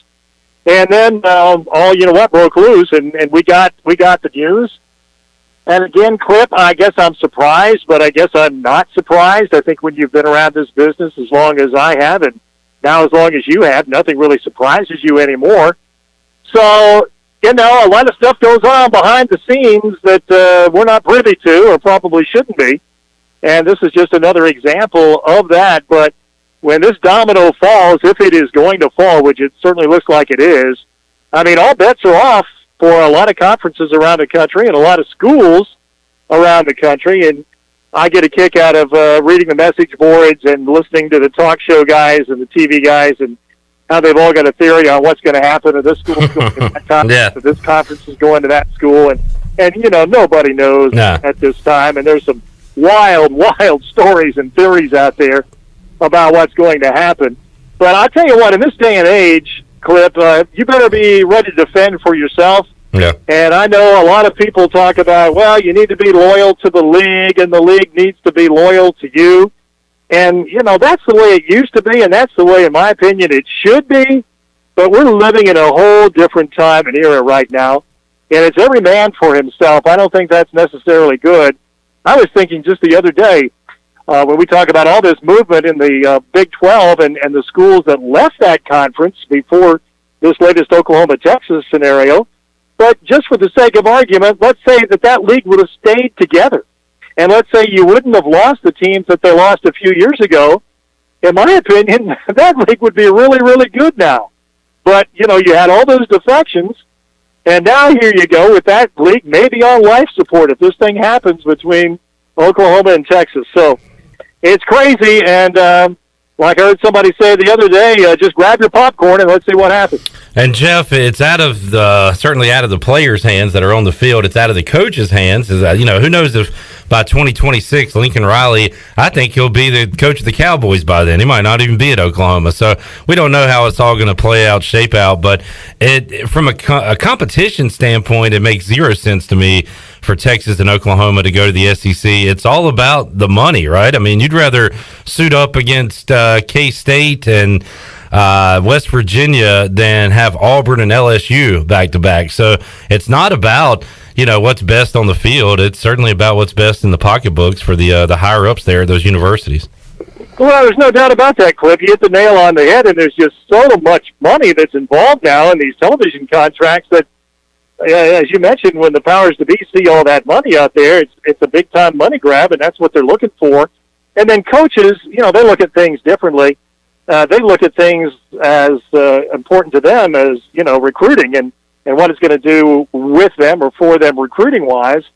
And that's another reason that Texas A&M, went to the SEC, because then all of a sudden they're the only SEC school in Texas, and that certainly put them apart from the Longhorns. So, there's a lot to it. The only time the coaches get involved, I think, in thinking about money is when their contract comes up and all of a sudden the school's got $60 million in income coming in, and then they can go to their athletic director and their board of trustees and say, I want a big piece of that pie, which they usually do get if they're winning. So that's when they're concerned about the money. They're concerned about the money going into their own pocket. Jeff Charles joining us. Jeff, I like to take a walk down memory lane with you, and it just got me thinking about this. I've heard you and others talk about how Virginia Tech and East Carolina were two mirroring programs back in the 80s and leading up to the 90s. And it was 1991 when Virginia Tech went to the Big East. They were on a 6-year bowl drought, and then they went to a bowl every year from 1993 to 2019. A lot of that, of course, has to do with Frank Beamer and his program. But that, when you talk about realignment and how Virginia Tech is in the situation they're in now compared to East Carolina, at one point, Jeff, and you can correct me if I'm wrong, but they were pretty equal, right? And that could have been ECU and not Virginia Tech. The circumstance has been a little different. Well, it could have been, Cliff, but the thing that I always talk about, and you mentioned Virginia Tech in those days and Frank Beamer, if he was on the line with you right now, the first thing he would tell you is that when they went into the Big East, it changed everything for Virginia Tech, and that's exactly what happened. I forget now, I have to go back and look at the media guide, but the Pirates had a little string there of winning 3 out of 4, maybe 3 out of 5 against Virginia Tech in those days, and you're right, the programs were pretty much equal as far as being on the field and competitive. But when they went to the Big East and East Carolina was still struggling as an independent, it really changed things drastically. And you can see in the head-to-head competition since 1991 how Virginia Tech has dominated the series. So it's all about conference alignment, conference membership. And I know people do say, well, if East Carolina could have gotten in at that time instead of a Virginia Tech. But the thing I always come back to, Cliff, is that you have to understand there are 2 big universities in the state of Virginia. It's right. Virginia, and it's Virginia Tech. And Virginia Tech is the largest school in the state. I know people will say George Mason or whatever, but there are a lot of commuter students at that school. So Virginia Tech really has historically been the biggest school in the state. And if you want to call UVA the flagship school, I guess you can. But you can put Virginia Tech right there as well. And that's what's always been an advantage for the Hokies as far as conference affiliation and the perception of the school is that it's like at least 1 or 1A in the entire state as being the program or the university where East Carolina is what it is, and when you say East Carolina, their perception is it's a regional school, and there are 4 other schools in the ACC that, are in the state of North Carolina. So that's what ECU has had to battle down through the years. Virginia Tech really has not had that battle. Mm-hmm. The battle that they have had is that, UVA never wanted them into the ACC for the reasons we just talked about. Coaches are always looking for recruiting edges, and they didn't want at UVA the coaches to have Virginia Tech in the league that would even things up on the recruiting field. So, it's a kind of different scenario, really. A couple of schools a little bit in different situations. And I know, having been at East Carolina all of these years, Cliff, that the people who have been in these leadership roles down through the years, I mean, they did everything they could for all of these decades now of getting East Carolina into a better league, and I don't think we can thank Terry Holland and Steve Ballard enough that they were able to pull off ECU getting into the American Athletic Conference, which is a great league for ECU to be in. And as you and I have talked many times, the opportunity is there, but what has happened is that East Carolina, with the exception of baseball, has not been competitive in the AAC. So it's up to ECU to get competitive and start winning, because they have been given an outstanding opportunity to be in this league. Yeah, you can't change your market, you can't change your location, but you can win on the field, and East Carolina just has not held up that end of the bargain in football and in hoops over the years. Jeff Charles joining us. Jeff, I know you got to run. How about this time next week we'll be covering some ECU football practice? So good news for you. You don't have to do a ton of research going into this year, because there are a ton of familiar names on the East Carolina football roster. But when do you get ramped up, voice, and start getting your research done for 2021 football? Well, I'm already doing it to some extent, Cliff. I'm reading everything I can get my hands on, and then, of course, when we really get back tuned up a couple of weeks before the season starts is when we'll really get down to it. But, yeah, you're right. It's a little bit different than in some past years. There are a lot of familiar names and faces out there, which is good for the program. We're going to have to really do homework for basketball. Like we talked last week, there are 9 new faces on Joe Dooley's basketball team this year. So that's going to be a little bit different. It's almost a brand new team, with the exception of 3 or 4 guys, holdovers from last year. But, yeah, I think that this football team has a chance to be better, Cliff. There's certainly a lot more depth, especially up front on the offensive and defensive lines, and you would think the Pirates will be able to score some points, and it usually comes down to East Carolina football. Can you stop anybody? Yeah. And they're going to have to try and do better on the defensive side of the ball, and I think they've got more experience back there this year that should help. It's a tough schedule like it always is. You got to stay healthy, and we'll tee it up against Appalachian State on September 2nd to see what happens. Jeff, we'll let you run. When's your next wrestling show there in Michigan? Yeah, the next wrestling show is Saturday, August the 14th. Okay. Houghton Lake, Michigan. We call it the Quake at the Lake. And it's going to be a lot of fun. We had a lot of fun with the first one in Sheboygan, the Straight Summer Showdown. So we're busy working on the next one, Clip, and it's really been a lot of fun. The guys are terrific to work with. The fans enjoy coming, and, that's what it's all about with these things, putting smiles on the faces of the fans. And we see people at these events from 4 to 94, and everybody comes out as a family and has a good time, and that's why we do it. And Jeff Charles, not an in-ring entertainer, but if it comes to that, Jeff, you've shown that you will mix it up a little bit, right? If need be, we'll mix it up a little bit and restore order when I have to. Jeff, always appreciate it, man. Have a great rest of your week, and we'll talk to you next week.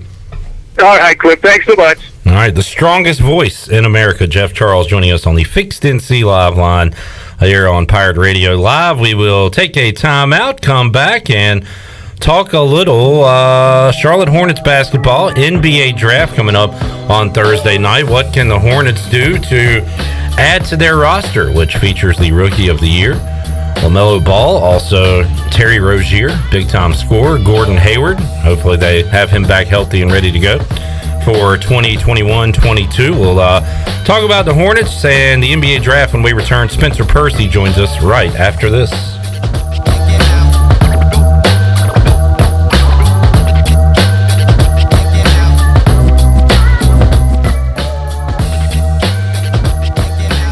White Claw Hard Seltzer, a wave of refreshment. Crafted using our unique Brew Pure process. Made pure. Nothing tastes like White Claw Hard Seltzer. White Claw Hard Seltzer, available in 5 fruit flavors, 2 grams of carbs, gluten-free, and 100 calories. Find it at whiteclaw.com. White Claw Hard Seltzer. Nothing tastes quite like it. Proudly distributed by Coastal Beverage. Please drink responsibly. This is Dr. Phil Perdue with Orthopedics East and Sports Medicine Center. My colleagues and I recognize how difficult this time is for everyone in our community. We continue to see patients during the week while taking precautions to keep everyone safe. Our extended care clinic is now open on Saturdays and Sundays from 10 a.m. to 2 p.m. so you can avoid the emergency department for your urgent orthopedic care. For more information, please contact us at 757-2663 or visit our website at orthoeast.com. Great food, great atmosphere, and great service is Ottavola Market Cafe. Ottavola is simply a restaurant that focuses on that, being a great restaurant. There's something for everyone at Ottavola. The menu offers a variety of great choices like pastas, pizzas, sandwiches, soups, salads, and seasonal rotating selections. Lunch or dinner, Ottavola is always the right call. Call ahead and get Ottavola to go, or stop by the bar for a drink with friends. It's simple. Come and eat at Ottavola Market Cafe, Red Banks Road next to Food Lion, and OttavolaMarket.com. Ottavola, pirates supporting pirates. Ahoy, mateys! It's Captain Jack Spare of R&R Tire Express. We're here to serve our pirate community by offering easy payments for easy ownership. For you landlubbers, R&R will install a new set of tires for just $20. $50 installs new custom wheels and tires. To learn more about R&R, stop by 3920 US 264 or rnrtires.com. Do you find yourself hungry, but looking for some new and different options? Then the Bodega Market Cafe in Uptown Greenville is for you. They offer a full-service menu featuring breakfast, lunch, and dinner, also with a variety of unique vegan selections. Dine in or sit outside in their great outdoor dining area. Plus, they're always ready for pickup or delivery. Open 24/7 for your convenience. The Bodega Market Cafe, located in Uptown Greenville, across from the BB&T. Hi, I'm Annalie Newhoff. And I'm Rob Campbell. And we are with Copy Pro. We have been locally owned and operated here in Eastern North Carolina for almost 50 years. Copy Pro is the leader in office technology. Does your business struggle with keeping printing costs low or producing professional documents? Here at Copy Pro, total customer satisfaction is our number one priority. We have a variety of solutions to help reduce your printing expenses and make your business more productive. Call us today at 1-800-682-6558 or online at copypro.net. Copy Pro, we are the professional office systems people. Here today with Cousteau, also known as Ryan Miranda to his friends and family. Why do you come to F3? I like F3 because it brings me around a lot of different guys, helps me push myself, but also it helps me get out of bed in the morning and get myself moving, which is always really good for me. One letter, one number, F3. Fitness, fellowship, and faith. All workouts are free of charge and open to all men. Leave no man behind, but leave no man where you find him. Learn more today at f3enc.com. The best place for delicious food and great prices is Familia. Familia has $6 lunch specials, a $10 pizza of the week, and every Thursday has $2 drafts all day. Sunday brunch is the best for food and family. Come and enjoy favorites like shrimp and grits, made-to-order omelets, French toast, and drink specials like $3 mimosas, beer mimosas, or $5 Bloody Marys. Familia, Fire Tower Road near Pitt Community College, and FamiliaNC.com. Pirate Radio. We're going to be bigger, faster, stronger, and older. That's always a good combination. The voice of the Pirate Nation.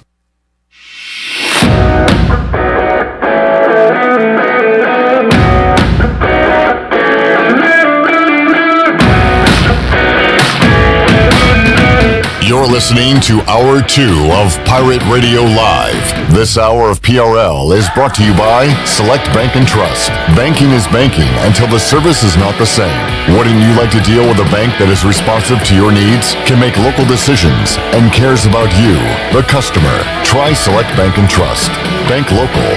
Bank select. SelectBank.com. Now, back to the show. Welcome back. Town Insurance is your premier independent insurance agency. From maximizing opportunities to minimizing risk, Town's insurance advisors offer expert professional advice to clients of all sizes. For personal or business insurance questions, call 756-8300 today. Now let's head back in to Pirate Radio Live. Here's your host, Clip Brock. Back with you on Pirate Radio Live here on a Wednesday. Still to come on today's show, former ECU tight end Bryce Williams. We'll go Pirate Radio Outdoors with Bryce, talk some football with him. Training camp's beginning. We'll get some training camp memories and stories from Bryce, and also Will Bland, the head football coach of the J.H. Rose Rampants, the former Pirate wide receiver, will be here as well. Shirley, before we get to Spencer Percy and talk some Hornets basketball NBA draft, music trivia for you. Oh, sorry. Okay, go ahead. This bearded bassist, Dusty Hill, unfortunately passed away in his Houston home. He was 72 years old. He was the bassist for this band, this famous band. ZZ Top. That is correct. The long-bearded Dusty Hill passed away today. Steve, I've asked these questions to Shirley. Steve always chimes in on the music trivia. But he's very good at it, and Steve also said I think we should do a trivia where Steve and I go head to head. And music. And we talked about doing like a... Instead of playing the song, do the lyrics. We could do lyrics, we could do band members' names, songs, we could do albums, everything. Albums, yeah. All right. Do that. Soundtracks to movies. Steve, the gauntlet has been laid down, a music edition of Pirate Radio Trivia, and Steve will be in, I'm sure. He says, fun fact, the drummer, Frank Beard, is the only member without a beard. That is fun correct. Fact. Wow. Yes, that is correct. Fact. That is, that's pretty good there, Steve. And I can't remember if it was Dusty or the other guy. It wasn't Frank. I can't remember who the other guy's name is, but also made a television appearance on the television show Bones. Okay. I did not know that. Yes, played the father of Angela, who was a character on the show. Angela. Yep. Who's the boss? No. All right. Spencer Percy is hanging on. The Fixed NC Live line. It is the best part of the NBA season, not the actual games, but the offseason, the draft, free agency, we'll dive into that now. Spencer, welcome back to the show. And talked to you in a while. How you been, man? Been pretty good. Yeah, excited. This is probably my favorite time of year in the NBA when you get draft followed shortly after there with free agency. So, and yeah, interesting offseason for the Hornets. A lot of different ways to build the roster.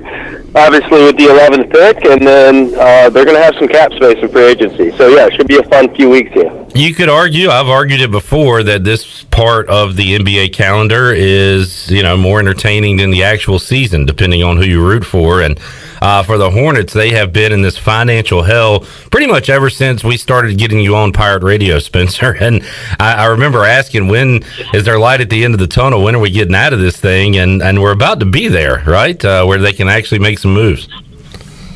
Yeah, I mean, certainly much closer than, to your point, when I first started coming on with you. But, obviously drafting LaMelo last year, looking like they got the best player in that draft, really was a jumping board for speeding things up. And then this summer was always the summer you kind of circled on the Hornets calendar as, okay, it's when they're finally going to have cap space with, Nick Batum falling off, Cody Zeller falling off the books, Bismack Biyombo as well. So they've got some money to spend this summer. Now it's a blessing and a curse, right? Like you can look back to 2016 when the Hornets had cap space as well, had some ways to build off of what was a good season when they won 48 games the season before, but they signed a bunch of contracts that ended up biting them. Nick Batum was one of those, Marvin Williams another. So you still have to spend wisely, but step one is the draft tomorrow night, and I think there's a few different directions the Hornets could go with this thing. They could stand at 11, get the best player available. I think there's some trade-back scenarios for them where they could potentially grab an extra first-round pick. So it's exciting. Step one's a draft, and then step two, free agency, where they probably spend to find some help at the center position. If you're a Hornets fan and want to know everything going on leading up to the NBA draft, follow at BuzzBeatPod on Twitter, and you guys are knocking it out with mock drafts and opinions on what you think the Hornets should do. And Spencer, I guess, who are the guys that are out of reach for the Hornets at 11 that the people I've talked to have said this is a better draft than a year ago? Would you agree with that? And who are the future stars from this draft? How many are there, in your opinion? Yes, I definitely agree that this draft is better than last year's. I mean, last year's draft was, probably one of the worst we've seen in a while. We'll see how that ages. But this draft has been pinpointed as a very good one for years now. To answer your question about who the future superstars out of this draft are, I think there's three guys: Evan Mobley, Cade Cunningham, and Jalen Green. I think those three, in some order, will go 1, 2, 3 tomorrow night. There's a lot of other good players in this draft. I think the Hornets are in a good spot right now at 11. They can get a very good rotational player moving forward. They can help them. Let's say the other two guys that are probably, or I would say definitely out of the Hornets' range, are Scotty Barnes and Jalen Suggs. That should be really your top five in some order. Everyone else on the board, though, and I'm sure we can talk about some more names here in a second one, everyone else I could see potentially sliding to Charlotte at 11. I think once you get to pick number 6 is when this draft starts. Spencer Percy joining us on the Fixed NC Live line. Spencer, the Hornets, they need a big, but are they drafting for need, or are they in a spot where they're going best available player at 11? What do you think the mindset is there? Yeah, I mean, the Hornets need a center. Everyone knows that, and they probably need multiple guys at center. They could look to attack that in the draft and free agency. I think that's a route they could take. But in the end, I think they will go best player available, and Mitch Kupchak has kind of touched on that. He answered that question in his media availability earlier this week, talking about, the Hornets are going to take the best guy on the board and not worry about need in the draft. Need will probably be attacked more through free agency, but a center could be the best player available at 11 too, depending on how things fall. And one name I would really keep an eye on. Well, actually, I'll bring up a few names here. First one is Alperen Sengun. He's a center. He's he's almost more of a 4 or 5 combo. International prospect, 18 years old, was the Turkish League MVP last season at 18 years old. That's unheard of, and the Turkish League is one of the top 3 leagues in the world. So this is not, this is not the 2nd or 3rd division in France or Italy. This is a very good professional overseas basketball league. So Sengun is the first name I would keep an eye on, and then Kai Jones from Texas, plays at the University of Texas, 6'10", 6'11", depending on where the measurement lands. Absolute freak athlete. Runs the floor, moves laterally like a guard. I mean, he's really got guard or wing-like athleticism, physical tools, instincts at 6'10", 6'11". Could be a fantastic fit. Could be a fantastic fit with LaMelo Ball. So those are 2 names at center that I would keep in mind through the draft. But there's a lot of other prospects that are going to be available at 11. And really, it's just going to depend on, how do the Hornets have their big board pegged. Talking to Spencer Percy, Buzzbeat Podcast, joining us on the Fixed NC Live line, looking ahead at the draft coming up on a Thursday night. Who's the 2 names you just mentioned at center? Like, who's your favorite pick for the Hornets on Thursday night, Spencer? I think Sengun, okay. Prince Sengun, the center from Turkey. I think he's got the highest upside of the 2 centers, between him and Jones that I just brought up. But, there's some really good wings that could be available right where the Hornets are going to pick. Moses Moody is a wing from Arkansas, also a young prospect that has been linked to the Hornets throughout really this whole pre-draft process. Corey Kispert's name, most people would probably recognize that. 6'7" wing, sharpshooter from Gonzaga. I'm sure most folks that watched any college basketball last season at least got to see a little bit of Kispert. Yeah. He's been linked to the Hornets. And then just a few other names I'd mention. Franz Wagner, another wing from Michigan, had an awesome game against Florida State and Scotty Barnes in the NCAA tournament. If you want to know more about him, I would go watch that game. And then the last time I'd probably bring up, and this would be more of a stretch, and maybe even a trade back selection for Charlotte, is Zaire Williams, wing from Stanford, 6'10", really smooth athlete, can shoot it, got some ball skills, but he had a rough season at Stanford last year, which is the reason his stock really dropped. I wouldn't take him off of Charlotte's possibility, though. But again, I think that would be more like a trade back scenario. But Zaire's got still, a very, very high ceiling, although he had a rough season at Stanford last year. Spencer Percy joining us. Spencer, looking at the Hornets roster and who made an impact last season, and of course LaMelo's back for his sophomore campaign. Gordon Hayward hopefully back healthy. Could have used him during the collapse at the end of last year. Rozier, Bridges, P.J. Washington, Devontae Graham. How does this roster look as far as returners for next season? Who's in, and who are the big names, if any, that are out for the Hornets? And we'll get into kind of free agency after that. But how about on the roster as it stands heading at the end of this year compared to what it's going to look like next season? Sure. Well, I think Hayward, Rozier, LaMelo, those are your centerpieces, going into next season. The guys that are really the more interesting, Malik Monk, he's a restricted free agent this summer. He's got a very large cap hold, which would actually kind of handcuff the flexibility, the financial flexibility for the Hornets in free agency if they kept his cap hold on the books. So I wouldn't be shocked to see the Hornets move on from Monk and just not extend him a qualifying offer and let him walk into unrestricted free agency early in the free agency period, just because they open up a lot more cap space. They open up about $20 million in cap space without holding on to Monk. But if they keep that $16 million cap hold on the books, it really complicates things. Their timeline, who they can sign, who they can't. So that will be the first domino, I think, to fall. Devontae Graham is also a restricted free agent, although, Devontae was a second-round pick. He doesn't have a large cap hold. So the Hornets can keep that $4 million-ish cap hold on the books while still doing what they need, spending the way they need to in free agency. And then I would imagine they try to bring Devontae back eventually. That might be later, maybe week 2 of free agency.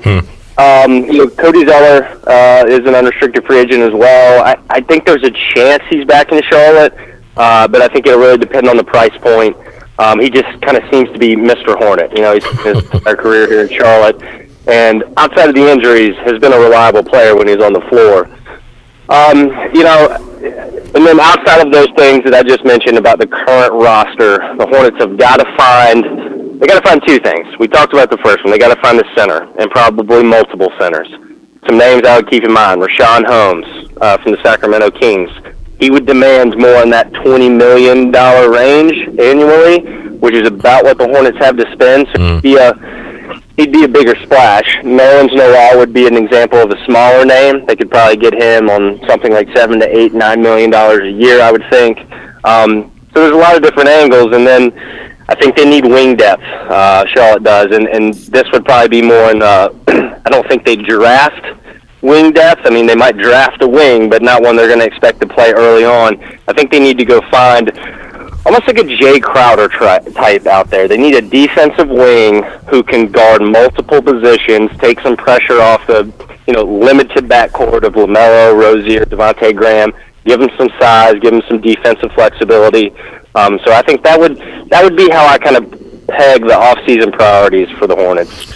Spencer Percy joining us. Great info, great insight there, Spencer, as we talk Charlotte Hornets basketball NBA draft coming up tomorrow night. Spencer, have we talked to you since you stole one of our East Carolina Pirate players, Jaden Gardner, there in Virginia? He'll be suiting up for the Cavs next season.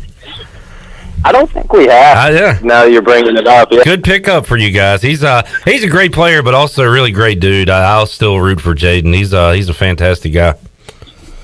That's what I've heard. I've watched a good amount of film of him since the transfer to Virginia. So excited to have him. We got to get that East Carolina UVA pipeline. There you go, Spencer. Great stuff, man. And talked about the what you guys are doing right now on social media. But how about podcast wise and any other resources folks can look at as they get ready, prepared for tomorrow night's NBA draft? Yeah, well, you mentioned it. Follow BuzzBeat Podcast at BuzzBeat Pod on Twitter. We will be doing a live draft show tomorrow night, probably starting around 7:30, 7:45, just before the draft gets going. So we'll be on there through the 11th pick. If the Hornets end up trading back, we'll stay on even longer. So if you're looking for something outside of your national TV coverage for the draft, I would highly recommend that. And I should say, too, I've kind of brought it up here and there throughout our conversation, but this trade back scenario for Charlotte is real. There's two scenarios I would look at, and the first one is Oklahoma City. They own the 16th and the 18th picks, in first-round picks in this draft. Would they swap 16 and 18 for 11? That's possible. And then New York has the 19th and the 21st pick in this draft. And I think so. Out of those four picks between the OKC and New York, there might be some interest from one of those teams to move up. So I'd keep an eye on that scenario for Charlotte as well. All right. Outside of that, follow me at QCH Spencer. And as always, man, thanks for having me on. Thank you, Spencer. We'll talk to you again down the road, man. All right. Take care, man. Spencer Percy talking NBA draft. We'll talk about the draft from a gambling perspective coming up on Thursday. And Chandler, I want you to have your official Charlotte Hornets draft pick ready to go tomorrow on the show. I got to be honest. I have not been following this at all. Not at all. So just look at a few mocks and tell me the name that you like the best that has the... I'll just look at multiple mocks and see which name shows up multiple times for the Hornets at pick 11. And who do you like the most? Who was the tall foreign guy, the center that we saw? And I was trying to discuss with my roommate. It might have been the one Spencer was just talking about. I can't pronounce his name. Can't pronounce his name, but I think we need a guy, a big man inside. It's something that the Hornets have lacked for years, is a big man. Yeah. And maybe the Hornets can get that at pick 11 in this year's draft tomorrow night. And what do we need? We had a big man, a traditional big man in Al Jefferson. But do we need a modern-day big man that can shoot, or do we really? I think we just need an inside rim protector. We just need an inside presence defensively and offensively because we need more offensive rebounds. Yeah. And we need that in the guy. Not necessarily a stretch guy, but really a traditional big man. A traditional guy to have in the middle that can create havoc offensively and defensively for the Hornets. All right, let's take a timeout. We'll come back. Great edition of the Pirate Radio podcast, Troy D and Phil Steele. It's available to download right now. Apple iTunes, Spotify, SoundCloud. We aired it yesterday on Pirate Radio at 6 o'clock. We'll play a couple of highlights from that. His thoughts on East Carolina in 2021. And I just crunched the numbers. I looked at Phil Steele's power poll. He ranked all 130 teams. If that comes to fruition, if his power rankings are correct, what would ECU's record be in 2021? I think you'll be happy when you hear what that record would be. We'll mention that when we return as well. One more segment to go. In hour 2 of Pirate Radio Live. It's on the way after this.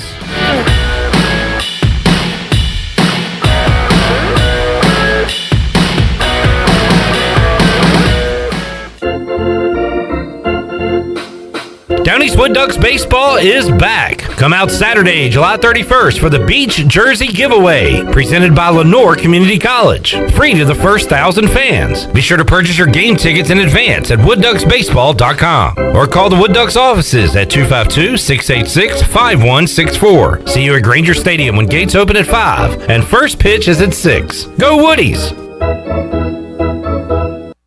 Hey Birdland, experience an Orioles game this season with the convenience and privacy of your very own suite. Choose from an array of options and prices to gather with family and friends or entertain clients. Each suite features climate-controlled interior seating, a private restroom, and comfortable outside seating. Plus, enjoy the best views of Camden Yards. Suites can accommodate 8 to 22 guests. Capacity is limited, so select your dates and purchase tickets now. Learn more about single-game suites at Orioles.com/suites. Sawyer's Fun Park is now open in Greenville. This state-of-the-art 40,000 square foot facility features a 2-story LED interactive laser tag, a one-of-a-kind 2-story ninja course, a ropes course with a 180-degree zip line, and it's only one of 5 in the country that are indoors. Multiple climbing walls, a super cool arcade with 40-plus games, and a brand new full-service cafe and bar for adults. Visit the brand new Sawyer's Fun Park, now open, located right behind ARU on Corey Road, Greenville. My whole business just went up in flames, but my agent was there before the fire was out. We started a plan. I've got 25 employees who could be out of a job if we didn't get this place running again. My independent agent and auto owner's insurance, they made sure we didn't skip a beat. I mean, we didn't miss a single payroll. That's incredible. For whatever lies ahead, we're always there. This is Brian Smith with Town Insurance in Greenville. Call me today at 756-8300. Go Pirates!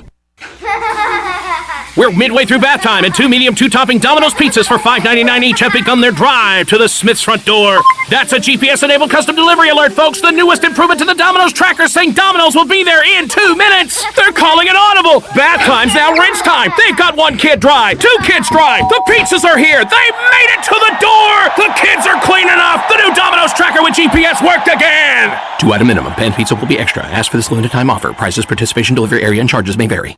University PC Care has been the Pirate Nation's go-to IT expert since 2006. They thank you for your continued support and trust during these trying times. Many services can be done remotely and free pickup and delivery is available. As a Dell business partner and Apple authorized service provider, you can count on University PC Care for all your personal and business tech support needs. To make a remote appointment or to bring in your device for service at their Greenville or New Bern locations, call 558-1280 or go online at universitypccare.com. Guess what, Greenville? Calzones are back. Community Calzone is the only restaurant in town specializing in calzones. Choose from over 50 different calzones, or you design your own with unlimited options, including vegetarian. Community Calzone also features wings, huge salads, and more. Plus, they deliver to almost everywhere in Pitt County. Located on Greenville Boulevard next to Ashley Furniture Warehouse, they're open for lunch, dinner, and late night for dine-in, pickup, or delivery. It's Community Calzone. When a storm hits, you can count on Greenville Utilities. They put their emergency storm plan into action to restore power as quickly and safely as possible. If you experience an outage, call them toll-free at 1-855-767-2482. The automated hotline can handle a large number of calls at once, virtually eliminating busy signals, so help can be on the way as fast as possible. Remember, GUC's emergency hotline number is 1-855-767-2482. This is assistant football coach Drew Dudzik, and you're listening to Pirate Radio, the voice of the Pirate Nation.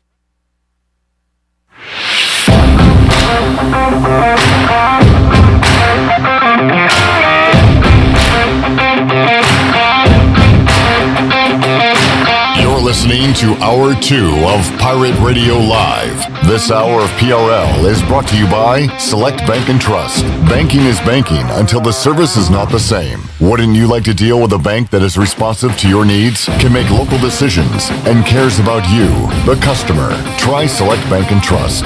Bank local. Bank select. SelectBank.com. Now, back to the show. Welcome back. Villa Verde on 10th Street and Villa Verde Dos by the hospital are open for you, serving unique and healthy dishes from the Dominican Republic. Order online at myvillaverde.com or the Villa Verde app. Order a family meal that feeds 6 to 7 people, and they will have it ready for curbside pickup today. Whether it's dine-in or takeout, Villa Verde is a platform for good. Now let's head back in to Pirate Radio Live. Here's your host, Clip Brock.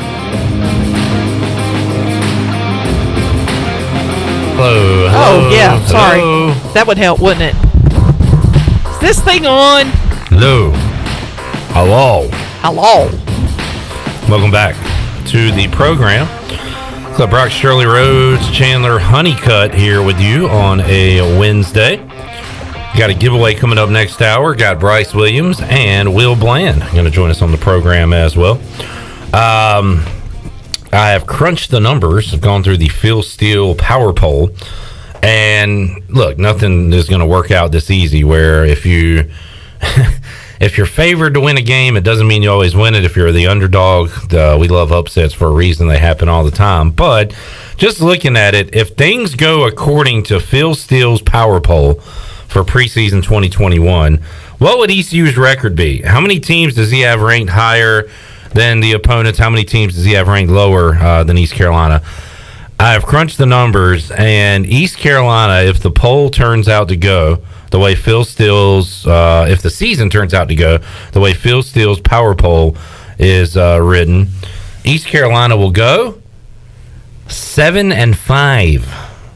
I will take that right now. All day. Absolutely. To the bank. Absolutely, for sure. After what we've been through the last 6 seasons, I will take that right now and run and get to some crap bowl game and enjoy every minute of it. The wins would be, and again, these are teams that East Carolina is ranked higher than in Phil Steele's power poll. They are 1 spot ahead of Tulane. East Carolina is 69th, Tulane 70th. South Carolina is... Take that, Corey Glore. Yeah, hey, take that, Steve Ullman. South Carolina is ranked 88th on Phil Steele's power poll. Marshall is even lower than that on the poll. They are 92. Take that, Bryce Williams. USF, South Florida, down on the list on the power poll, as is Navy, Temple, and Charleston Southern is not ranked because they are an FCS team, but they would certainly be below East Carolina on the power poll. That is 7 teams on the schedule ranked behind East Carolina and Phil Steele's power poll. Teams ahead of East Carolina. Memphis by 1 spot. They are 68th. East Carolina is 69th. Also, Houston, App State, and we talked about App State is 42nd. UCF is 30th. Cincinnati coming in at 18. They are the 5 teams ranked higher than East Carolina on this poll. So if you go by just that, and I'm going to say ECU is going to be an underdog probably to Tulane, South Carolina, and Marshall, depending on how it all goes. Maybe Navy by the end of the year. But as far as the poll goes, East Carolina ranked ahead of those teams. If all that comes true, 7-5 again. Let's go 7-5. Let's do it. That would be fantastic. All right, let's hear from Phil Steele. What did he have to say about East Carolina on the Pirate Radio podcast? Pirate Radio podcast brought to you by White Claw Hard Seltzer. Troy D went one-on-one with Phil Steele. Here were his thoughts on the 2021 ECU Pirates. Well, I look for them to take a big step up this year. It's third year for Coach Houston. He doesn't have quite the size he wants on the defensive line, but it's much better than it was when he took over. And I think the whole program's in much better shape than it was when he took over. Last year they only had 4 returning starters on defense. Holt Nailers didn't have quite the year that was expected out of them. And we saw some transition. But I like the way, first of all, East Carolina had a game taken away from them against Tulsa. They really beat Tulsa in that game. A couple of very questionable fumble calls. That may have helped them a little bit last year. And I thought they played a great game against Navy as well. They were so depleted for that game. To actually play Navy within 4 points was outstanding. Love the way they finished the year, though. They beat a depleted Temple team, but then knocked off SMU 52-38. And I think with 10 starters back on offense, 10 on defense, this is clearly Coach Houston's best team. He'll probably have to pull one upset this year to get to a bowl game, but very capable of that, as he proved against SMU last year. Phil Steele joining Troy D on the Pirate Radio podcast, likes East Carolina to be better than a year ago. What does better mean? Shirley, this is the third cut. East Carolina, Phil Steele on ECU potentially making a bowl game. Troy D asked, does getting better mean bowl game? Here's what Phil Steele said. Back, I think when I started the Most Improved list 25 years ago, something like that, the magazine's been around for 27 years, it was just the teams I thought would improve the most. But then after writing the article each year about the Most Improved teams, I narrowed it down to teams that had a losing record last year that I think will be bowl eligible this year or make a bowl game this year. So I think this is the year that the Pirates break through. I like the talent level they have overall. Like I said, they're going to have to pull an upset to get there, but I believe they're very capable of it. All right, and also a key number Phil Steele looks at is a coach entering year 3. They talked about that as well on the Pirate Radio podcast. Mike Houston fits that criteria. Yeah, generally year 3 is when I look for coaches to hit their stride. And so, you've got 3 years of recruiting classes, really about 2.5 years of recruiting classes, because that first year is not your full recruiting class. But now you've got your culture set up. You've got the players, all the players on your team, the majority of the players on the team are guys that you've recruited or guys that have stuck with the program and are clearly your guys now. So year 3 has always been what I've looked at, and in the era of the transfer portal, I think it's going to be tougher for first-year head coaches to hold on to all the players. I think a lot of players will say, "Hey, coaching change, I'm out of here," and hit the road. Much like at Tennessee right now, where Tennessee lost 28 players since October. So I think it's tougher for first-year head coaches now than it's ever been before. But year 3 is generally the year that I look for coaches to hit their stride. That is Phil Steele. You can hear the Pirate Radio podcast in its entirety with Phil Steele and Troy D by downloading it. It's available in Apple iTunes, also Spotify now, and also on SoundCloud. And Shirley, are we running that today at 6 o'clock? Yes, we are. All right, so at 6 o'clock, if you missed it on Tuesday, you can check it out today here on Pirate Radio. We got another podcast coming out shortly.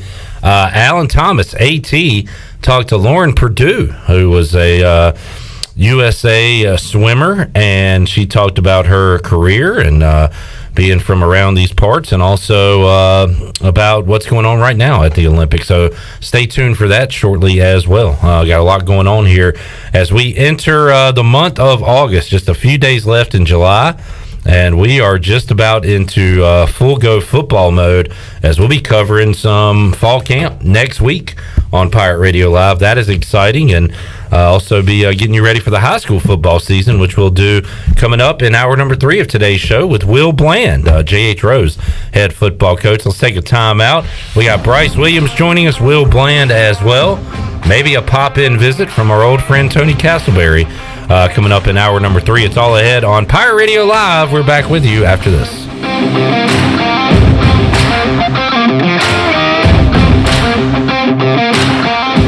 Hey, Pirate Nation, Lindsay Gray here with Carolina Caliber. In 1960, my granddaddy started his firearm business right here in Eastern NC. Still family owned and operated, we have the area's largest selection for outdoor shooting sports and accessories and are one of the nation's top firearm dealers. At Carolina Caliber, we have everything you need from hunting, home defense, and personal protection, including a wide variety for ladies and youth. We buy, sell, and trade. It's a time-honored tradition. Visit us at Carolina Caliber on Fire Tower Road in Winterville. The Pirate Radio Podcast. Brian Fields, Michael Vaughn, and Jake Allen. I've watched a lot of baseball. That's still one of the most fun teams I've watched play. I think one thing that gets overlooked with that team is how good their defense was. I mean, that's about, I think we made 3 errors in the first game of the district, and I don't know if we made another one the entire summer. Yeah, I think Carson made 2 errors the very first game versus Rocky Mount at shortstop. And I can honestly say I don't think he made another error through states, regionals, or Little League World Series at shortstop. Listen to every Pirate Radio podcast now by visiting our podcast channel and subscribing in Apple iTunes or SoundCloud. The Pirate Radio Podcast is powered by White Claw Hard Seltzer, proudly distributed by Coastal Beverage. Save lives, be a hero, and make $1,000 your very first month donating plasma at Grifols Biomat USA. At Grifols, it adds up fast. New donors can earn up to $1,000 in your very first month. It's the easiest way to make extra money. Start now at Biomat USA, 505 South Memorial Drive, Greenville. Find your donor center at grifolsplasma.com. Make up to $1,000 in a month and save lives now at Grifols Biomat USA. A better donor experience and better pay. Weekends are made for AJ McMurphy's.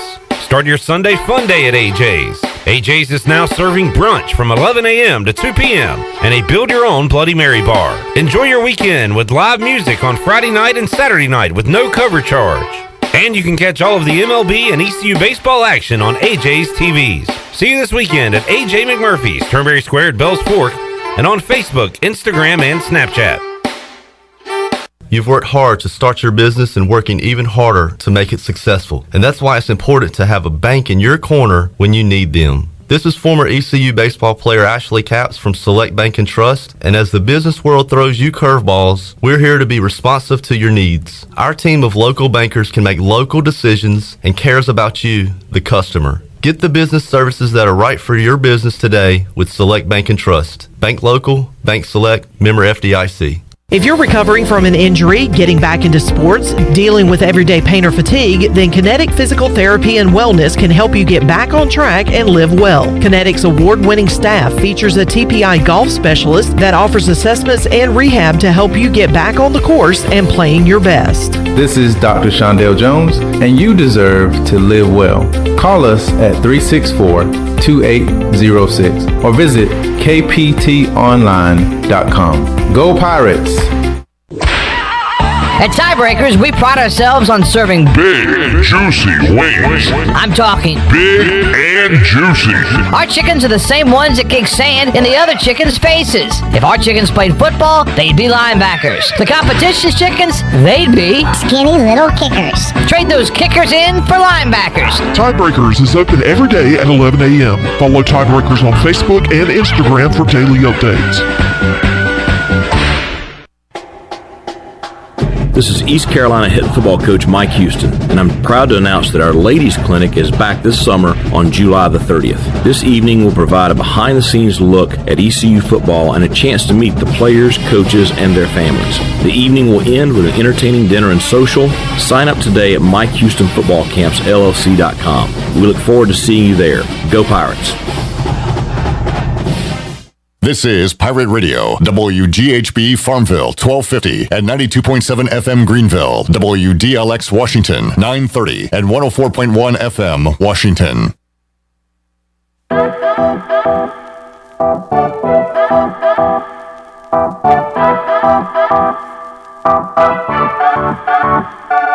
You're listening to Hour 3 of Pirate Radio Live. This hour of PRL is brought to you by Bud Light, reminding Pirate fans to stay in the game and drink responsibly. Bud Light, the official beer of the ECU Pirates, and proudly distributed by Carolina Eagle Distributing since 1989. Now, back to the show. Welcome back. Keep your vehicle clean with the Pirates Cove Car Wash Fast Pass. The Fast Pass allows you to have unlimited car washes every month at every location. Pirates Cove Car Wash has locations in Greenville on 10th Grand Street, Fire Tower Road, and Memorial Drive. Pirates Cove Car Wash, the ultimate car wash experience, and the official car wash of ECU Athletics. Now let's head back in to Pirate Radio Live. Here's your host, Clip Rock. All right, we got a fun hour 3 on tap because we got Bryce Williams joining us. We'll go Pirate Radio Outdoors and get some training camp stories from Bryce Williams. What's it like? What is the lodging and food situation? I got a lot of questions. We'll find out from Bryce Williams as he joins us here. We'll talk some J.H. Rose football and some ECU football with Will Bland, a former Pirate wide receiver, is now a successful coach with the Rampants. He will join us in the studio. And our old buddy, Tony Castleberry, says he's 15 minutes away. Nice. So things could take a major turn when he joins us inside the Pirate Radio studios. Former ECU basketball beat writer for the Daily Reflector, former regular on the Sports Bar, and all around great dude, Tony Castleberry, doing some stand-up comedy tonight in Greenville. So we'll talk about what he's been up to. And we're going to be locked and loaded here. Hour 3, we've also got a giveaway, Shirley Road, so we'll do that as well. We will take a timeout, come back, and you'll hear from the big fella to my left, Bryce Williams, when we return after this.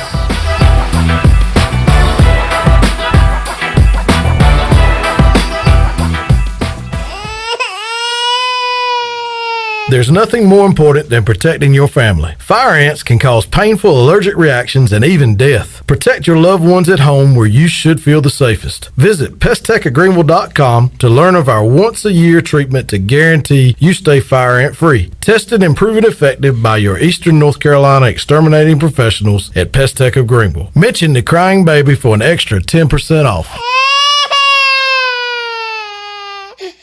The Tarboro River Bandits are back, and this year we'll have a full season, and all fans are welcome this year. Come watch some of the best collegiate baseball around with over 20 Division I players on this active roster looking to compete at a high level. We have a family-friendly atmosphere, awesome stadium, food and drink specials, plus the coldest beer on the East. Come do something different with the family this summer with the Tarboro River Bandits. 29 home games to choose from. Tickets available at the gate or online at TarboroRiverBandits.com. Here with Mike Mullis from Fixed NC. And Mike, you were telling me the other day, people ask you all the time, I didn't know you did that. What does that mean? You know, anything that involves property damage repair, call us first. If it's your crawl space, you've got interior humidity issues, a water loss, your ice maker line breaks, obviously fire and smoke, everybody knows we do those. But anything that involves interior or exterior property damage, we're your repair experts. Mike, how can everybody get in touch with you? 252-999-0001 or fixednc.com. Wait up. Papa John's has a new stuffed crust. Oh, we did it. All our tweets, DMs, and carrier pigeons worked. This ain't just stuffed crust. This is Papa John's crust. Stuffed. Hey, Pirate fans, order the new Epic Stuffed Crust one-topping pizza for only $12. And now you can have the stuffed crust as an add-on to any large hand-tossed pizza. Place your order online at papajohns.com and sign up for Papa Rewards. Papa John's, the official pizza of the ECU Pirates. Do you suffer from pain, anxiety, or sleeping issues? Eastern Healthcare has a solution for you. Eastern Healthcare is the premier CBD store with retailer quality products to help with any ailment you might have. They carry nationally recognized brands such as Curative's Delta 8, CBD Distillery, and Charlotte's Web with a wide variety of delivery systems. This is Adam from Eastern Healthcare. Come visit our store at 2245 Stansburg Road across from Vidant Hospital or call 227-4199. Eastern Healthcare. Wellness starts here.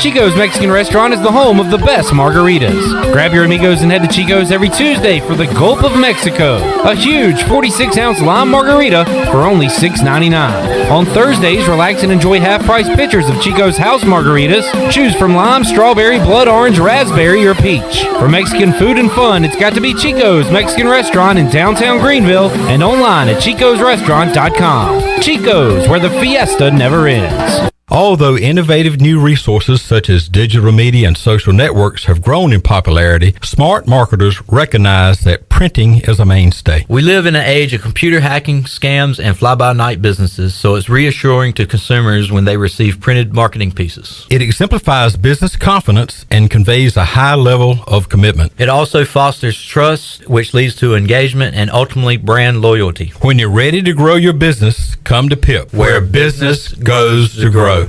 This is Stephen Igo. You've heard from me plenty on Pirate Radio Live and perhaps have read some of my work on hoistthecolors.net. Now, get an extension of our in-depth coverage on the Hoist the Colors podcast. From game previews to immediate post-game analysis to emergency podcasts for breaking news, we've got you covered. A cast of guest co-hosts from fans, former coaches, and other writers join me for 2 podcasts weekly to break down all things ECU athletics. Subscribe to Hoist the Colors now on Apple Podcasts, Spotify, or Google Podcasts.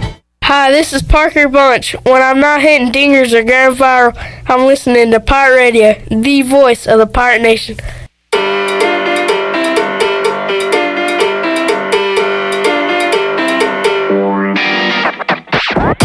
You're listening to Hour 3 of Pirate Radio Live. This hour of PRL is brought to you by Bud Light, reminding Pirate fans to stay in the game and drink responsibly.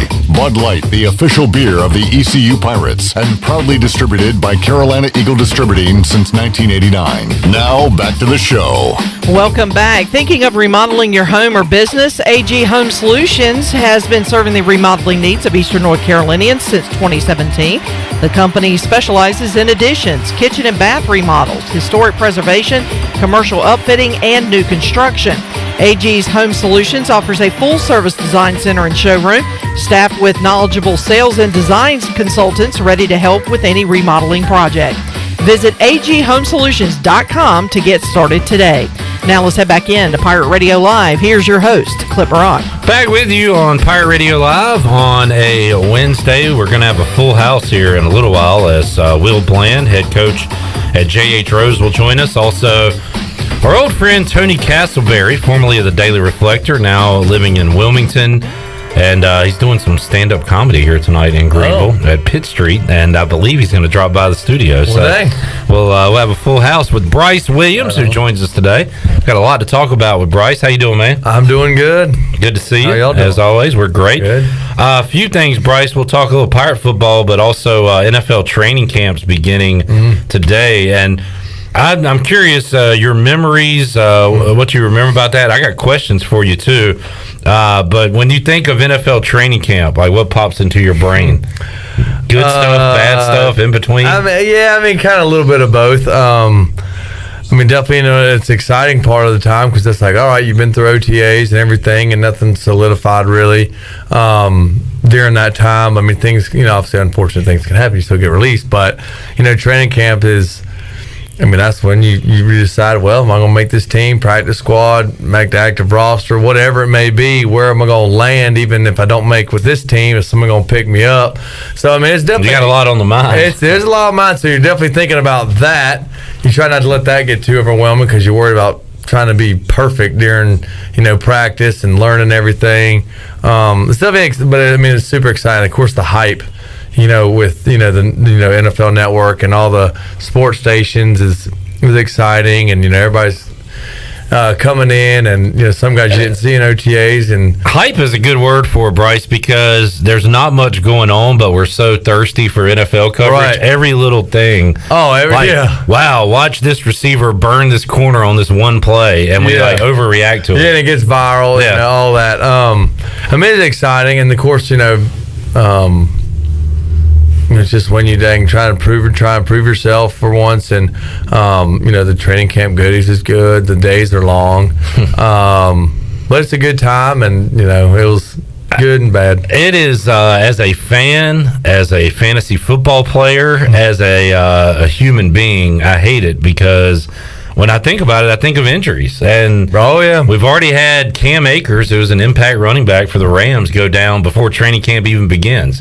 And we're going to see 10 to 15 Pro Bowlers probably have an injury during preseason. It just happens. And it's always like non-contact freak stuff, and it's part of the deal, though. I guess. And unfortunately, I got hurt, my rookie year training camp with the Patriots. I was, of course, we were actually full practice, and I was blocking, and I guess the lineman, I came in, and that's when I I guess, tore my MCL or something. So, I mean, that put me out for, I think it was like close to 3 weeks. And unfortunately, like they say, you can't make the club in the tub. And unfortunately, that was my status there because I got hurt. So that was a huge bummer. It's like here I am, a rookie coming in, at the Patriots, and things are going well. And then I get hurt, and it's just like, all right, well, that's wonderful. What is what's the lodging situation like at training camp? Pretty good. I mean, we were at the hotel, stay in the hotel, and you'll get a roommate and stuff. And I tell you, it's weird because I've had multiple roommates will say during training camp, you'll be there one day and wake up one morning with one guy, go to the facility, and then you come back and you got another bag sitting on your on the other bed or another room, really, and you're like, all right, well, that guy's gone. So, yeah, that is kind of awkward. It's right? weird. Yeah. I mean, you're like, but I tell you, I mean, it's easy. He didn't just run to the store and he's coming back. He's gone. No, he's gone. Like or I mean, it's even like you go into the facility in the morning, you're eating breakfast, just hanging out. And you go into position meetings and one guy's missing. You're like, what? It's or in special teams meeting, you're like, wait, where's this person? And yep, sure enough, they call it the Grim Reaper. So it happens. So it's a crucial. It's a gruesome or brutal. I guess brutal's maybe a word. We'll go with both of them. Gruesome. Gruesome. We'll go. So. It's exciting, but it's very stressful. So, like, are we doing like bed checks at night? Like, is it that? Strict. When did we do it? When we went to Panthers, we were at Wofford College. Yeah, and maybe that's more game week than training camp. Yeah, I think we had a bed check. Yeah. With the Panthers, 'cause we were at Wofford College. But I mean, no, I mean, you're just. Did you even feel like doing anything at night after that grueling day? You probably just wanted to chill anyway. No, right? Just chill and try and cram the next plays. The Patriots and the Panthers, I came in during training camp, so I missed all OTAs. And OTAs is your learning period. So I was stay up till midnight, trying to study the play, the next script. I'd get up with Garrett Gilbert and. Well, actually, I would go to the front. I'd go to the offense office, pick up the script for the next day, so that I could have everything, in front of me and run through it with Garrett Gilbert. And I would just sit there and read it and draw it out. And obviously, because you have the pictures, and you'd read the play, draw it out, and then obviously see if you did it right. So, I mean, I did that all the training camp with the Panthers to try and learn that playbook. So, well, that's interesting, Bryce. Like, it's different for different people, but like.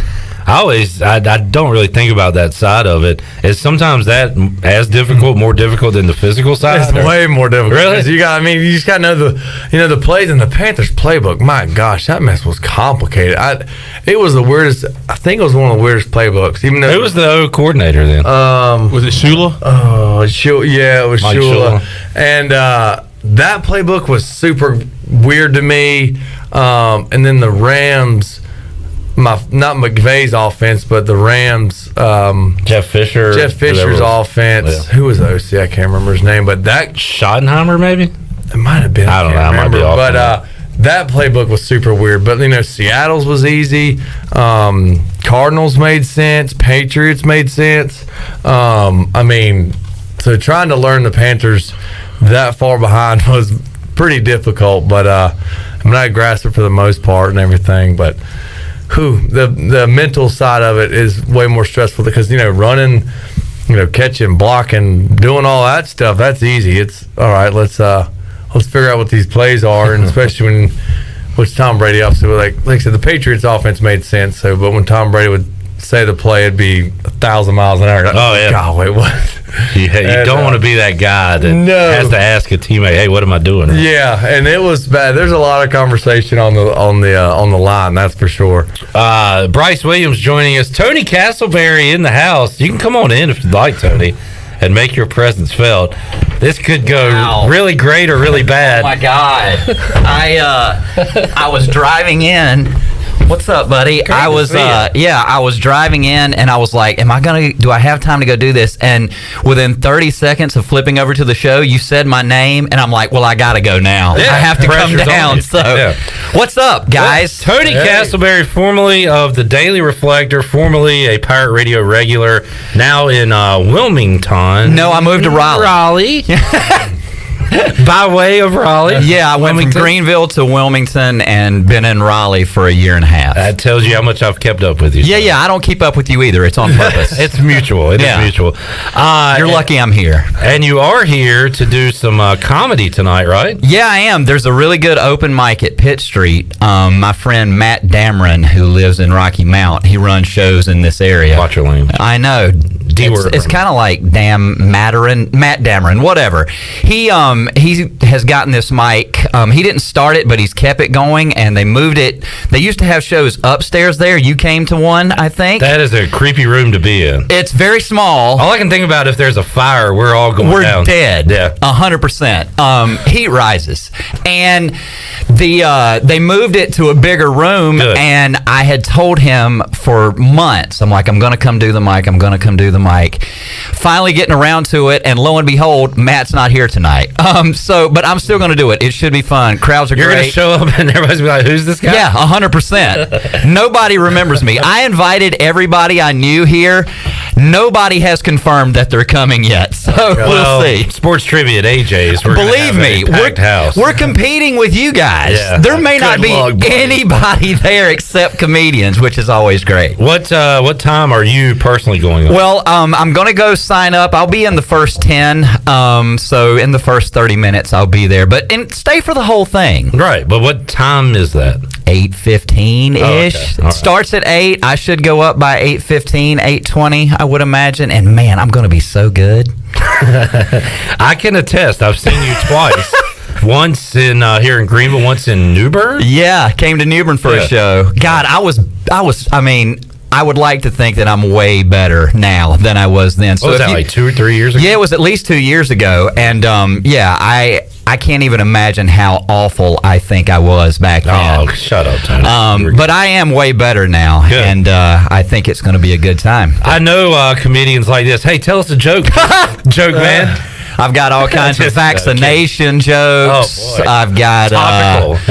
Vaccination, COVID heavy. No, I don't do any of that. I talk about me and all the crazy stuff. And by the way, before I forget, congrats on 2 weeks sober, buddy. I'm trying to catch up with you. Yeah, man. How many years do I have to go? I'm 5 years in. That is amazing. 5 years on June 3rd. Yeah. I saw that on social media. Yeah. I'm kind of upset that you didn't share it with me personally since we're close friends. But whatever. Okay, fine. I live in a different city now. Knew I would see you, and we could talk about it personally. Good on you, man. Together. So, yeah, I'm trying to catch Tony Castleberry. You look great. Thank you. I'm trying. And there you go. All right, Bryce Williams here. I know. A real athlete in the house. And Will Bland has just walked in. Oh, my God. I mean, we're having a party here. Come on in, Will. This is going to be great. It's already great. It's only going to get better. I know you were here when Will played. Yeah, 100%. How about Bryce? Were you here 12, 13, 14? I was drinking back then. You don't remember much at all? No, I was. 100% was, yeah. You were covering the basketball team. I was. Football as well. Yeah. Let's welcome in former Pirate, head coach of the... What's up? How you doing? Oh, good. Way too much J.H. Rose stuff on for me. As a Conley guy. Pull that mic up close to you, Will. Will Bland is here. What's up, Will? Not much. Just got done with practice. How's everything going? When did y'all start practicing? Well, it's kind of like the OTAs that we at the NFL, so it's not mandatory, but we, for the most part, we got all the kids out there working out, running, getting them in shape, and then we start next week on Monday. Now, when did you finish? When was your last playoff game? Do you remember the date? Because this is the quickest turnaround you've ever been a part of. What? The shortest off season ever. Yeah. And you guys are right back at it. So we'll talk some Rose football. We'll talk to Castleberry. If you have a question for Bryce, please chime in. Yeah, in fact, I'd like it if you'd step back and let me take over the show now that I'm here. This is how it used to be when you come in anyway. Yeah. I don't let you get a word in edgewise. That's my favorite thing. Bryce, wrapping up the training camp conversation, I'm curious about food. What's the food situation for you guys at NFL training camp? Oh, it's good. I mean, definitely Probably the top. Well, I mean, all the food was good, but Patriots, we were having lobster macaroni and ribs. I mean, it was whatever Tom said. Pretty much Tom's menu. Yeah, but luckily he wasn't on the TB12 diet, dude, or it would have been some weird stuff. Oh yeah, but it was Cardinals was good, and then the Patriots were I think was definitely the best, and Panthers. We were at Wofford College, so it's almost like we had college cafeteria food. I don't know. So it was so-so. Sounds like you're not a big Panthers guy. I'm not. You've already told us the story about them on draft night. Yeah, so that rubbed you the wrong way. So Bryce Williams, not a Panthers guy. Shirley, let's take a time out. We'll come back. We'll talk some J.H. Rose football with Will Bland, Tony Castleberry making a rare appearance, and Bryce Williams here as well. More to go on Pirate Radio Live after this.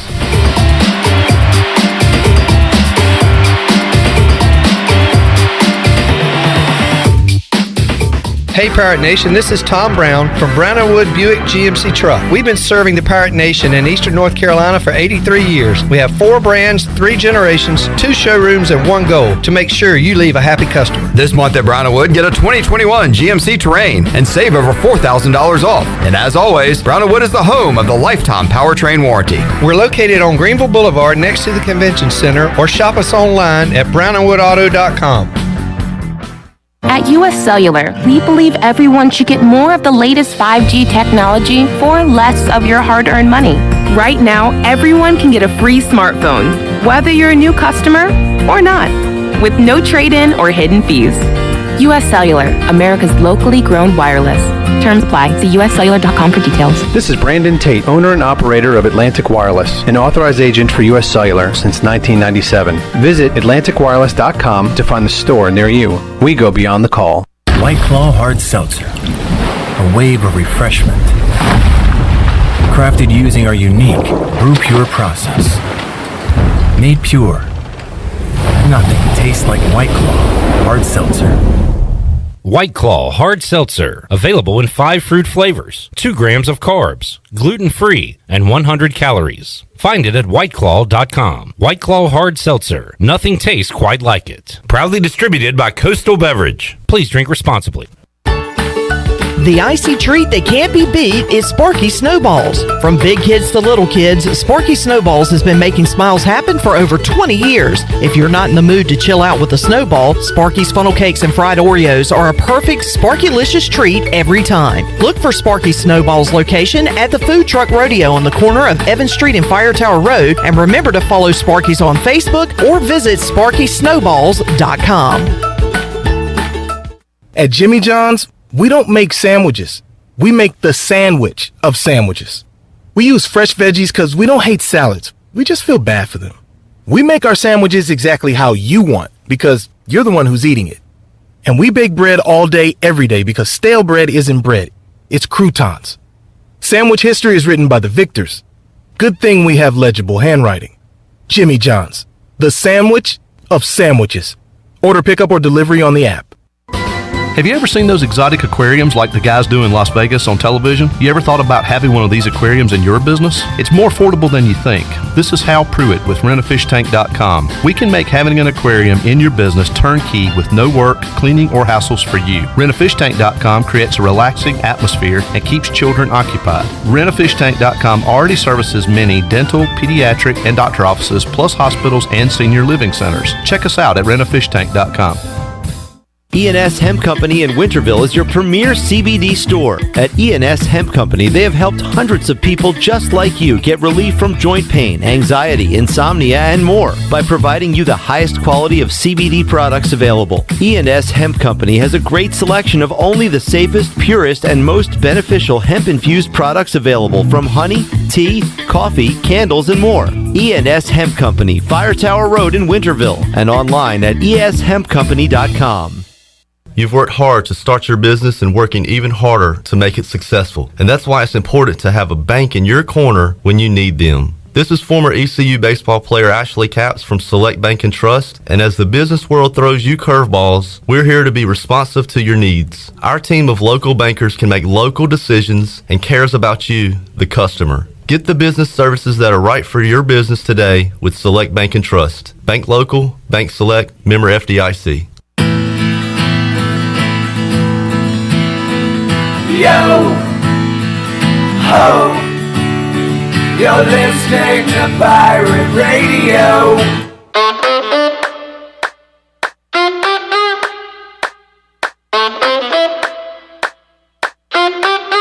You're listening to Hour 3 of Pirate Radio Live. This hour of PRL is brought to you by Bud Light, reminding pirate fans to stay in the game and drink responsibly.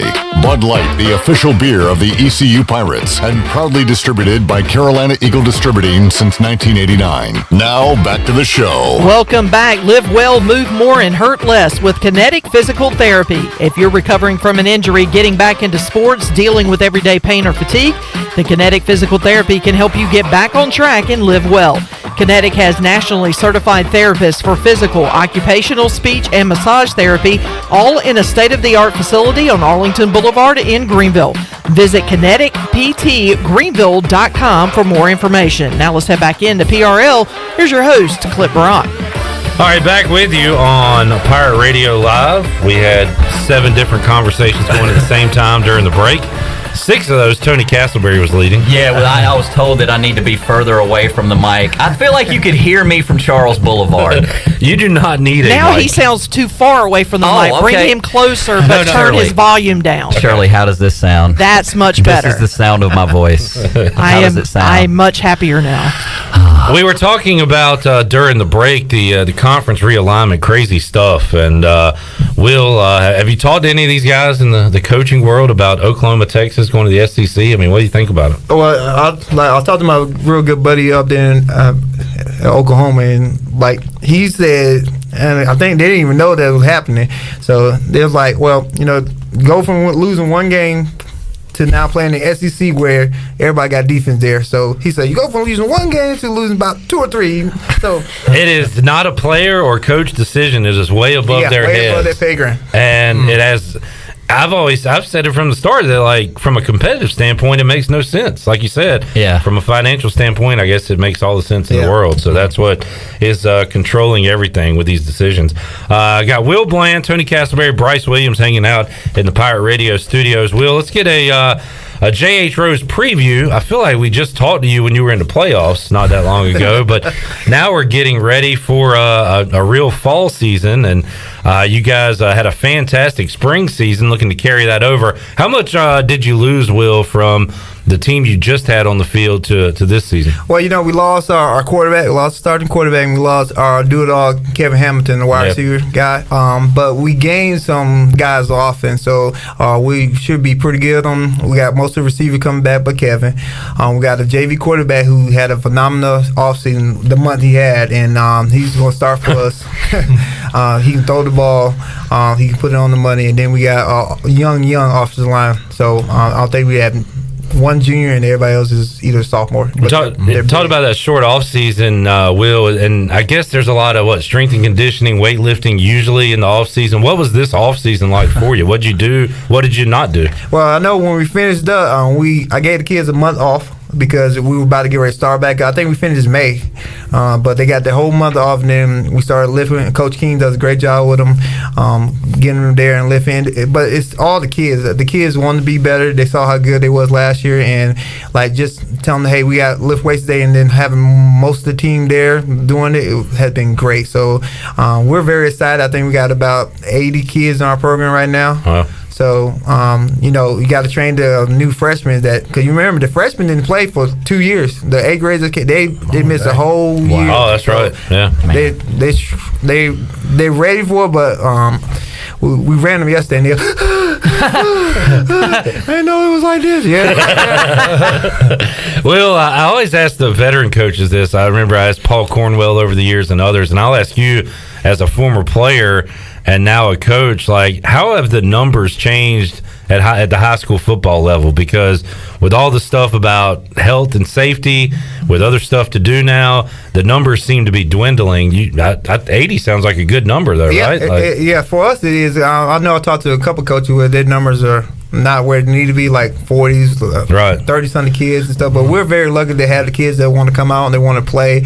A lot to do with a lot of kids, especially last season, got scared. All right, what if I did catch COVID? Or they might have an older relative in the house, and COVID was affecting a lot of the older crowd. So that hurt us a lot because a lot of kids didn't play last year because they had to protect their family members and stuff. So I'm thinking that hopefully we're getting a little hold on what's COVID doing, and then we get a lot more kids to come out and participate in football. Will Bland joining us, another year of Michael Allen toting the ball, right? Right. You smiled when I said that. Yeah, and that's he's our big threat. I mean, he's a home run hitter guy. He runs 4.35. He's committed to NC State, so everybody's know who Michael Allen is. But we can use Michael as a decoy. We lost him the second game last year, and we still was able to run off 6 in a row. So we got a lot more weapons, but just having that guy on the field and defense having to keep their eye on him has been a big plus. And I think he's gonna have a really big year this year because he has a lot to prove.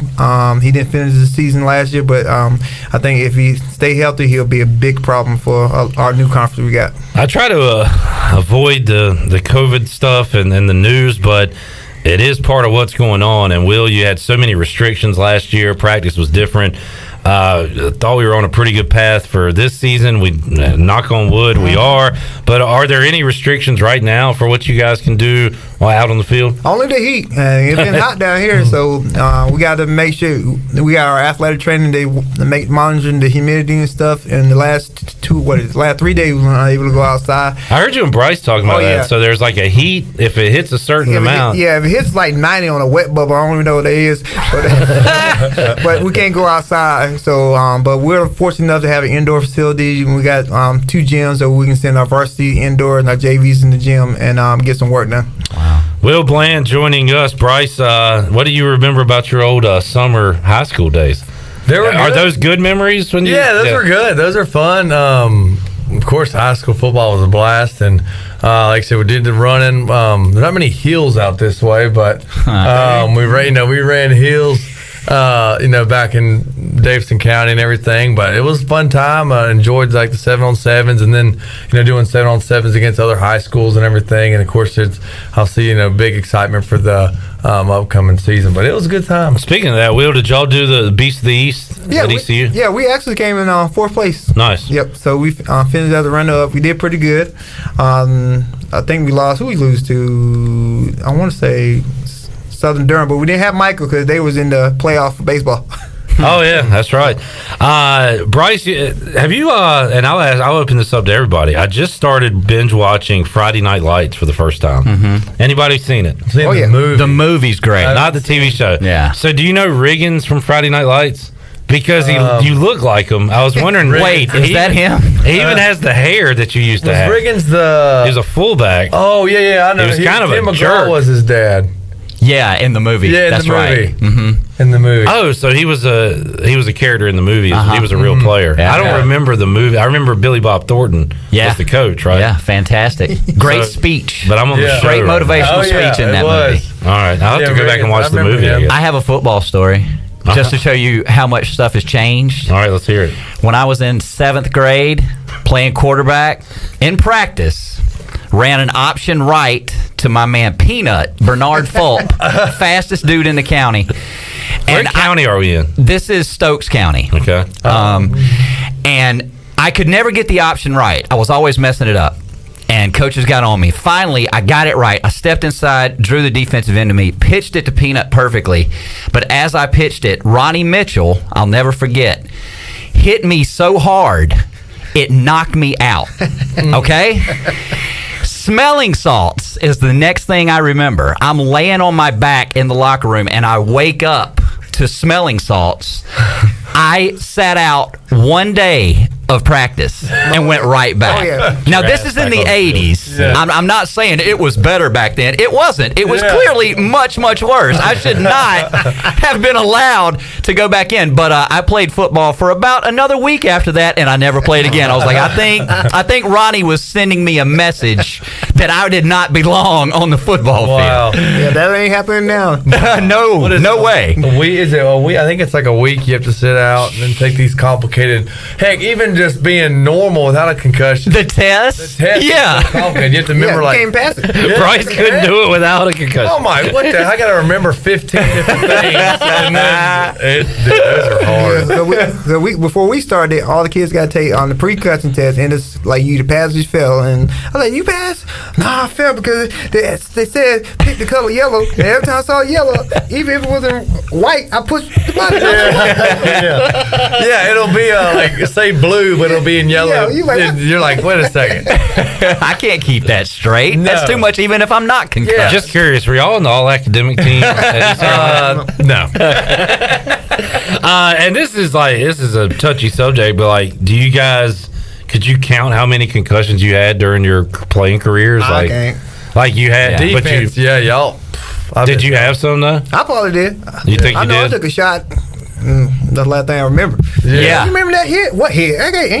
Exactly. That's scary, and but yeah, it was. I only had one that I really remember, and it was against Temple or whatnot, and I just sort of stayed on the field, and I remember in the backfield, I was just sort of staring, and somehow I knew the play. I don't know. And why, you say like, well, why are referees or doctors making this decision? Because you guys, the players would aren't never come out. They're going to stay on the field. Right. You got to either keep your spot, keep your paycheck, or you don't want to let your teammates down. Right. Yeah, it's a double-edged sword. So you're like, somebody's got to make the call for you. Exactly. You ain't going to do it yourself. So I do. I'm sure you try to do your best to stay as like stable and zoned in as you can. And now they'll pull you right off if you look a little wobbly. No, if you take, do they do that in high school as well? If you take a shot Yeah. to the helmet, they're coming to get you. Mm-hmm. And Whether you like, pop all up or right, not. I don't care. They're coming to get you. Really? No, come here. I mean, do you think that's the right move? I feel like it has to be at this point, right? Because with our history, and that's why the rule got in place down here. Because we had a couple years ago. Oh yeah, Jaquan. Yeah, Jaquan died. And now, I mean, it's if they take a hit on Rose football field, then they're coming out the game. Yeah. The doctors are looking at them right there. It's probably for the best. Yeah, definitely. All right, let's get another break in. Shirley, we need to make somebody a winner right about now.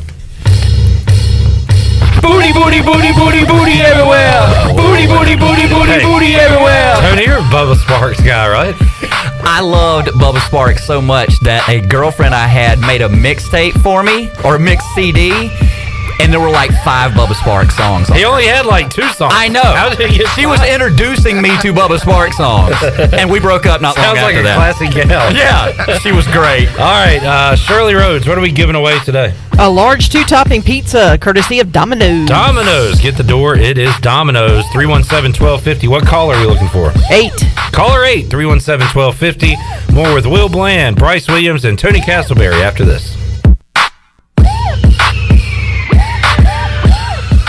Hey Pirate Nation, Lindsay Gray here with Carolina Caliber. In 1960, my granddaddy started his firearm business right here in Eastern NC. Still family owned and operated, we have the area's largest selection for outdoor shooting sports and accessories and are one of the nation's top firearm dealers. At Carolina Caliber, we have everything you need from hunting, home defense, and personal protection, including a wide variety for ladies and youth. We buy, sell, and trade. It's a time-honored tradition. Visit us at Carolina Caliber on Fire Tower Road in Winterville. The Pirate Radio Podcast. Former Pirate receiver Larry Shannon. We just had one goal in mind as we went to the Liberty Bowl in 1995, and that was to win. Coach Logan had this slogan of unfinished business, and that was kind of our motivation all year. And I just remember that game. Offensively, we didn't play very well. Obviously, Stanford had a good defense as well. And I remember our defense just carrying us and pulling us through and making the plays, to get that big victory for the program. Listen to every Pirate Radio podcast now by visiting our podcast channel and subscribing in Apple iTunes or SoundCloud. The Pirate Radio Podcast is powered by White Claw Hard Seltzer, proudly distributed by Coastal Beverage.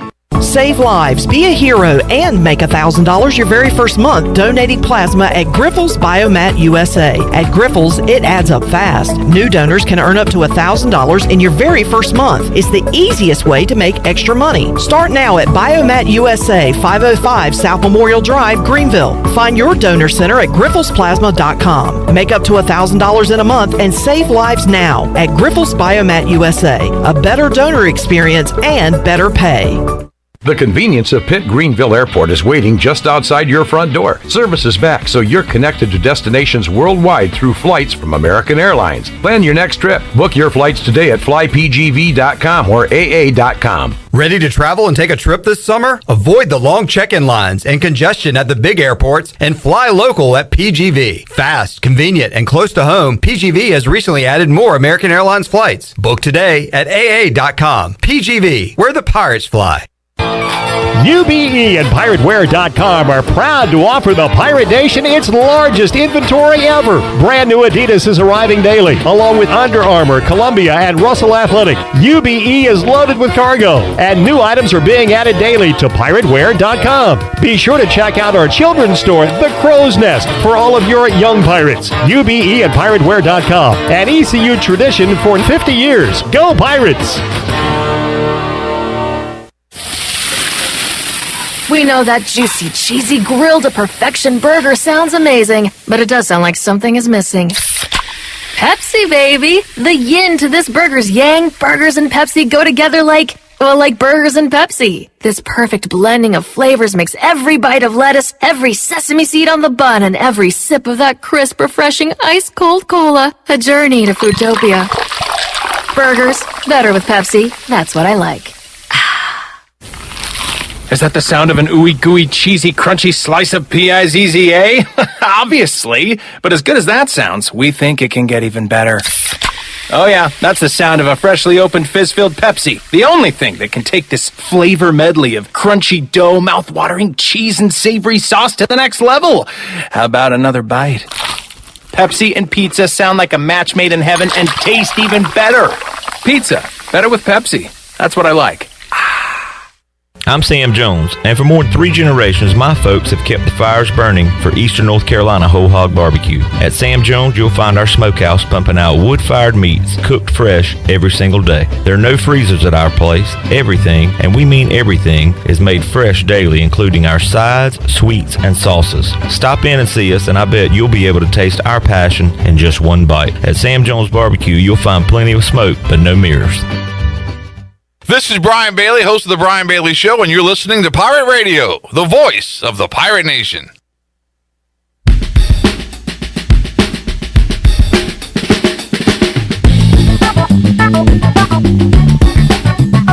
You're listening to Hour 3 of Pirate Radio Live. This hour of PRL is brought to you by Bud Light, reminding pirate fans to stay in the game and drink responsibly. Bud Light, the official beer of the ECU Pirates, and proudly distributed by Carolina Eagle Distributing since 1989. Now, back to the show. Welcome back. Taking a look at your stock market report for today, the Dow was down 127 points and closed at 34,930. S&P was down 0.8 of a point at 4,400, and the NASDAQ was up 61 at 15,018. That's your Wells Fargo Advisors financial report. For a personal look into investing, call Wells Fargo Advisors today at 756-6900 in Greenville.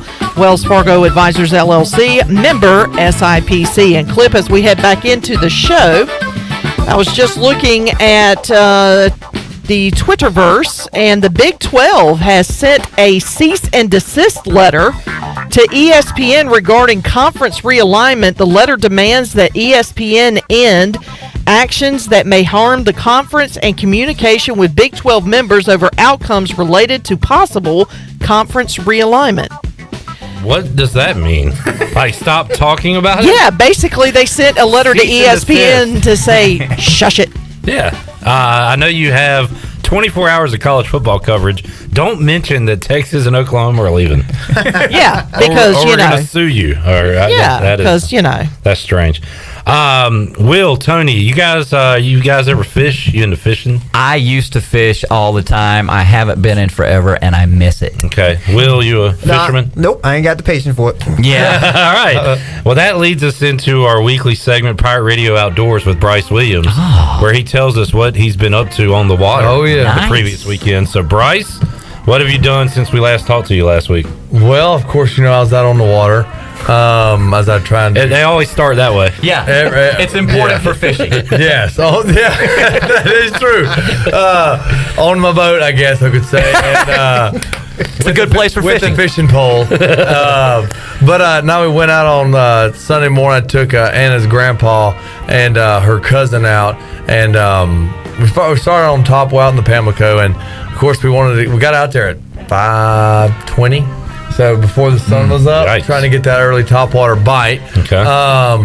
Unfortunately, we chased the topwater bite for about hour and a half. Too long. Yeah, wheels out. And unfortunately, I only had I had 2 blow-ups. Now what is? I know what that is. Okay. That's when a fish will attempt to hit the top water and the water goes around it and you think he's going to take it, but he doesn't. Yeah, he just goes and misses and you're like, well, that go. So you making me mad then. So Exactly. Impatient and angry. So we got that, but it gets better. So of course we chased that for like I said, hour and a half, maybe 2. But then we're like, man, we got. Of course, it's the first time taking her grandpa, and I'm like, daggum, I gotta get on those fish. And a little pressure. He was joking. I know it was like because we gave each other hard times, and I know he was giving me a hard time, but I know it was somewhat like he's taking a hit. So I was like, man, I gotta get him like inside. I'm like, man, I gotta get him on the fish, or this is gonna be terrible. And so we're the top water bite was off. I'm like, all right, I gotta regroup. I was like, all right. I looked at my maps and I had some spots picked out. I'm like, all right, we're gonna head over here and fish some rock walls and all that. And they had their lures that they wanted to use, and I was using mine. Well, bam, I was on top of the flounder. I mean, hammer. I probably caught like 20. I bet I caught at least 20 some fish that day. That's fishing, Will. And you can do that. We found them. I mean, I found a spot, and so then we call him Grand Danny, and I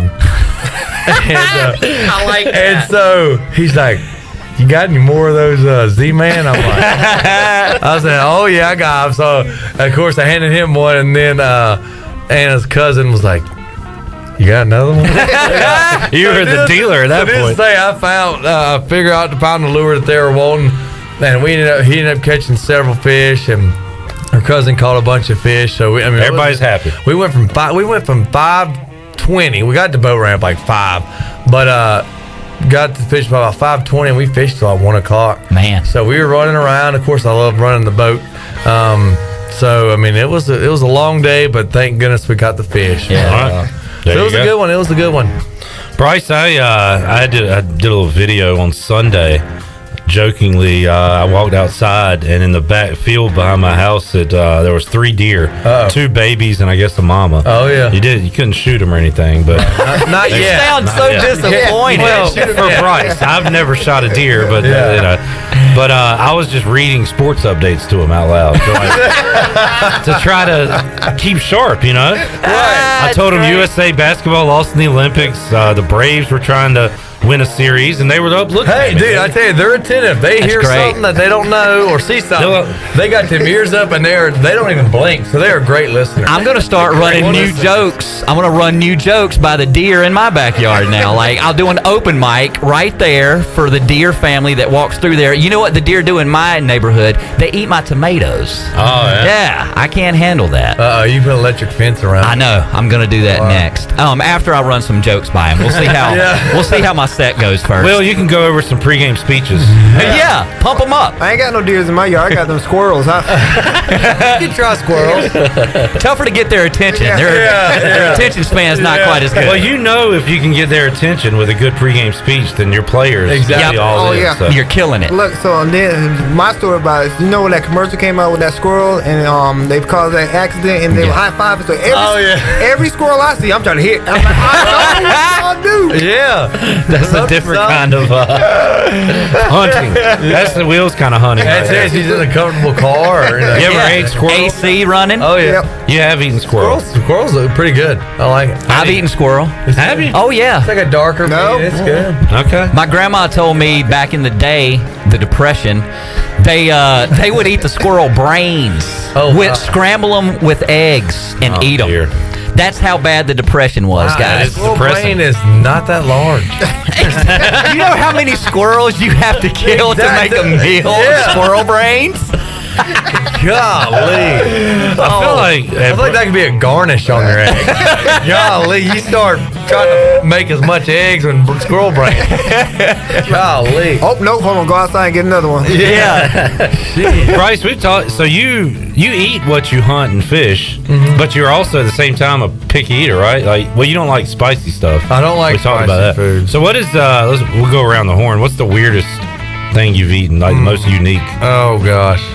Yeah. I really think like deer would be the most weird thing I've eaten. When I lived in Montana, a guy hunted bear and made bear jerky. Wow, I've never had a bear. And I was like, man, on principle, I don't want to eat this because I don't know why you would want to kill a bear. You know what I mean? But I tried it, and it was delicious. Oh, yeah. It was so bear good. Jerky. Bear meat's good. I mean, of course, frog legs. And I think I fried chicken livers one time. Just out of something. But probably frog legs. All right. Yep. Will, how adventurous are you when it comes to eating? I ain't that adventurous. I try to eat my normal food, but I ate gator before my wife, and we were down in South Carolina and maybe tried gator. I was like, what is it? Let's just try something new. I'll take that cheeseburger over there. But I tried it, and it's gamey, and I was like, I really don't want to eat this. Don't they like fry it? Is it like gator bites? Or is that how you ate it? Yeah. I've seen it. I've never tried it before. I said, I ain't done nothing to that gator. Yeah, exactly. That's how I felt about the bear, too. And then, like I said, one bite, I was like, I need a bag of that. Jerky, though, it's hard. If you make the jerky right, I feel like the meat, whatever kind of meat you're using, doesn't really matter. You know what I mean? I've had, I'm thinking about it. So Canadian goose. Normally I eat waterfowl, and I was like, well, let me, I shot a goose one time, and my buddy was like, let me want to make jerky out of it. Wow. And it ain't good. No kidding. Canadian goose tastes like mud. Nothing good ever came from a Canadian goose. No. Now, Ever. How about American goose?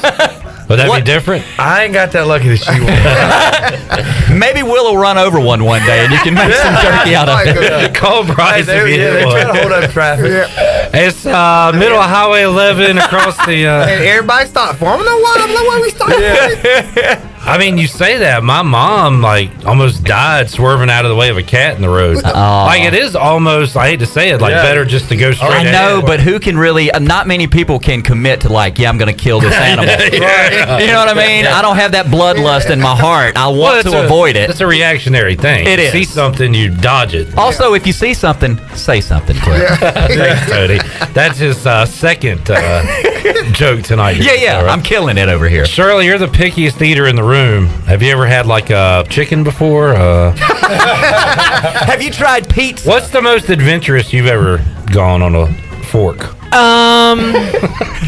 On a fork. That was a weird way to say it. That was a very weird way of saying it. Let's see. I did try alligator meat. Did not like it. No surprise. I inadvertently ate deer meat. I did not know it was deer meat because my brother-in-law has a sick sense of humor and tricked me into eating it. It wasn't bad. I will say that. It was not bad. And I've had deer jerky before. Deer jerky's good. All right. I've eaten that, but that's about as adventurous as I go. Chandler, any weird foods? Like deer meat, deer sausage. Yeah. I mean, some people define weird food because I like something sauerkraut. you don't see on a normal menu. Squirrel brains, for instance. Like pig feet is a thing. Yeah, pig feet I won't touch. I would try. I need to start. Sauerkraut I'll eat straight out of a can. We need to have a mystery session. Hey now. Thing at Pirate Radio. No. Interesting. Pig feet. I think I'll pass. pig ears. Ears are in there for What sure. else is in there? Yeah. Seeing those. My grandma could get us some squirrel brain. Squirrel brain. I'll bring that in. Do you call them chicken what's feet? that stuff that Wes Chicken eats all the feet? time? Souse. Now, what is that? I don't know what that How do is, you but it spell? sounds I think gross it's- and it smells gross. I think it's guts. I think it's something's intestines, if I'm not mistaken. In other words, it's gross. What about escargot? What about snails? Anybody ever had snails? Supposed to be a delicacy. I would never try it, I don't think, unless we did it on a Pirate Radio mystery food We got situation. Bunch. All right, that might be a new segment. Tony's not going to be here, and Will. Yeah, I'm It's just throwing me this and to Bryce y'all. here doing it. Yeah. Man, if y'all want to do that, y'all might well go on Survivor. Clip would love that. That would be great. Yeah.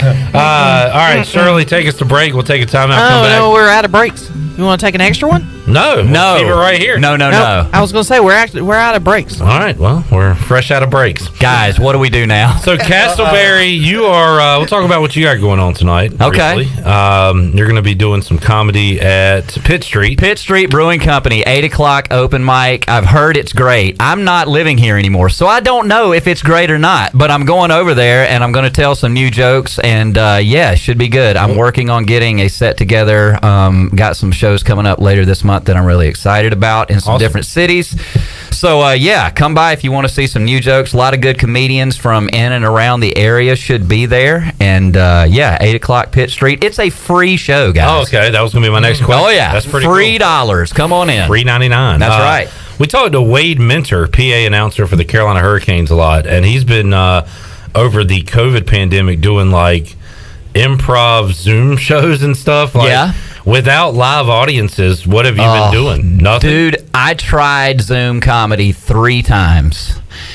And that was 3 too many. I did not like it one bit because, it's literally me sitting in my kitchen with the computer propped up on shoe boxes. Nobody around. There was one I did where they allowed some VIP people who bought tickets to enter the Zoom room with us so you could hear their laughter. And at least see a smile. Exactly. At least there were like 7 people there giving you some kind of feedback. But other than that, it was literally just a computer and me. And it was not good. It's like playing a game or coaching a game without a crowd. It's brutal. It's different, right? It is. It's so not the same, and I was just like, well, I'm just going to wait until I can go out and do real comedy again. And a year later, lo and behold, I was out doing comedy. There you go. It was a long time off, but we're all happy to be back. Yeah, it's fun. Good deal. All right, East Carolina begins fall camp next week. I believe either Monday or Tuesday they'll get going. When is the official first practice day for you guys? High school Monday. Man. All right. Yep. So it is here. Good deal. Yep. Hopefully we'll all see you at Parker's Barbecue soon for Media Day. Oh, yeah. I mean, that's my favorite day of the year. Get some barbecue and sides from Billy Parker. Yeah, we got a new conference coming too. That's right. Who's in the league this year? So now we got Texas, Oklahoma, Alabama. Damn. No, so it's still South Central, Conley, New Bern, us, but then we bring in Jacksonville, Northside Jacksonville, and then Havelock's. Wow, that is a loaded conference. I haven't been here in years, but those are some heavy hitters, right? Yeah. So they told us like, look, I got a little mini SEC over there. Have you coached? I guess you've probably been an assistant against your Rams. Yeah, I have. As a matter of fact, I won before I became the head coach. I won a JV game down there. It was 14-12, won in overtime. Wow. So his old stomping grounds there. So. Good deal. So Will, good luck to you guys. We'll talk to you again probably before the season starts. But thanks for popping in today, man. No problem. And Bryce, what's next for you? What you got going on this weekend? Well, I guess starting now, it is Anna's grandma's birthday today. Happy birthday. So we're going out to eat there. But this weekend, I'll actually be headed to Winston because my brother, they'll be having their 3rd kid Friday. So baby boy. So I'm headed to Winston, and I think I'm going to be golfing with my older brother. So, is there a lake, a creek, anything you can fish in over there? I'm going to try, even if there's a pond on the golf course. I'll try and do something. I've caught some big fish out of golf course ponds. Yeah, definitely. So I may need to bring a little rod with me and pull it out of the golf bag. Yeah. So I'll be in Winston this weekend golfing, seeing my soon to be little nephew. So awesome, nice, an eventful weekend. Another addition to the family. Good stuff. Yeah. Castleberry, we'll see you next year. Yep, I'll be back in 2022, not a day sooner. Tony was banned from the sports bar. I know. Yeah. It's unbelievable that I'm do back. That show anymore. It feels very weird that I'm here, but thank you for having me. This is a brand new show. I cannot have Troy D or Ellerby here. It needs to just be us. Okay, fair enough. So if you have me back, make sure they're not here. All right. Please. We'll make sure that happens. All right, Shirley Chandler, we will see you fine folks 3 o'clock on Thursday for an all-new edition of Pirate Radio Live. Touchdown Tony Collins going to be joining us on the program. Coming up Friday, Donnie Kirkpatrick, who coached Bryce, coached Will, and Tony probably interviewed him. He follows me on Twitter. There you go. Donnie K will join us on Friday. We have other guests, but he probably could take up the whole show. He's the man. He likes to talk. He can talk. He's a good talker.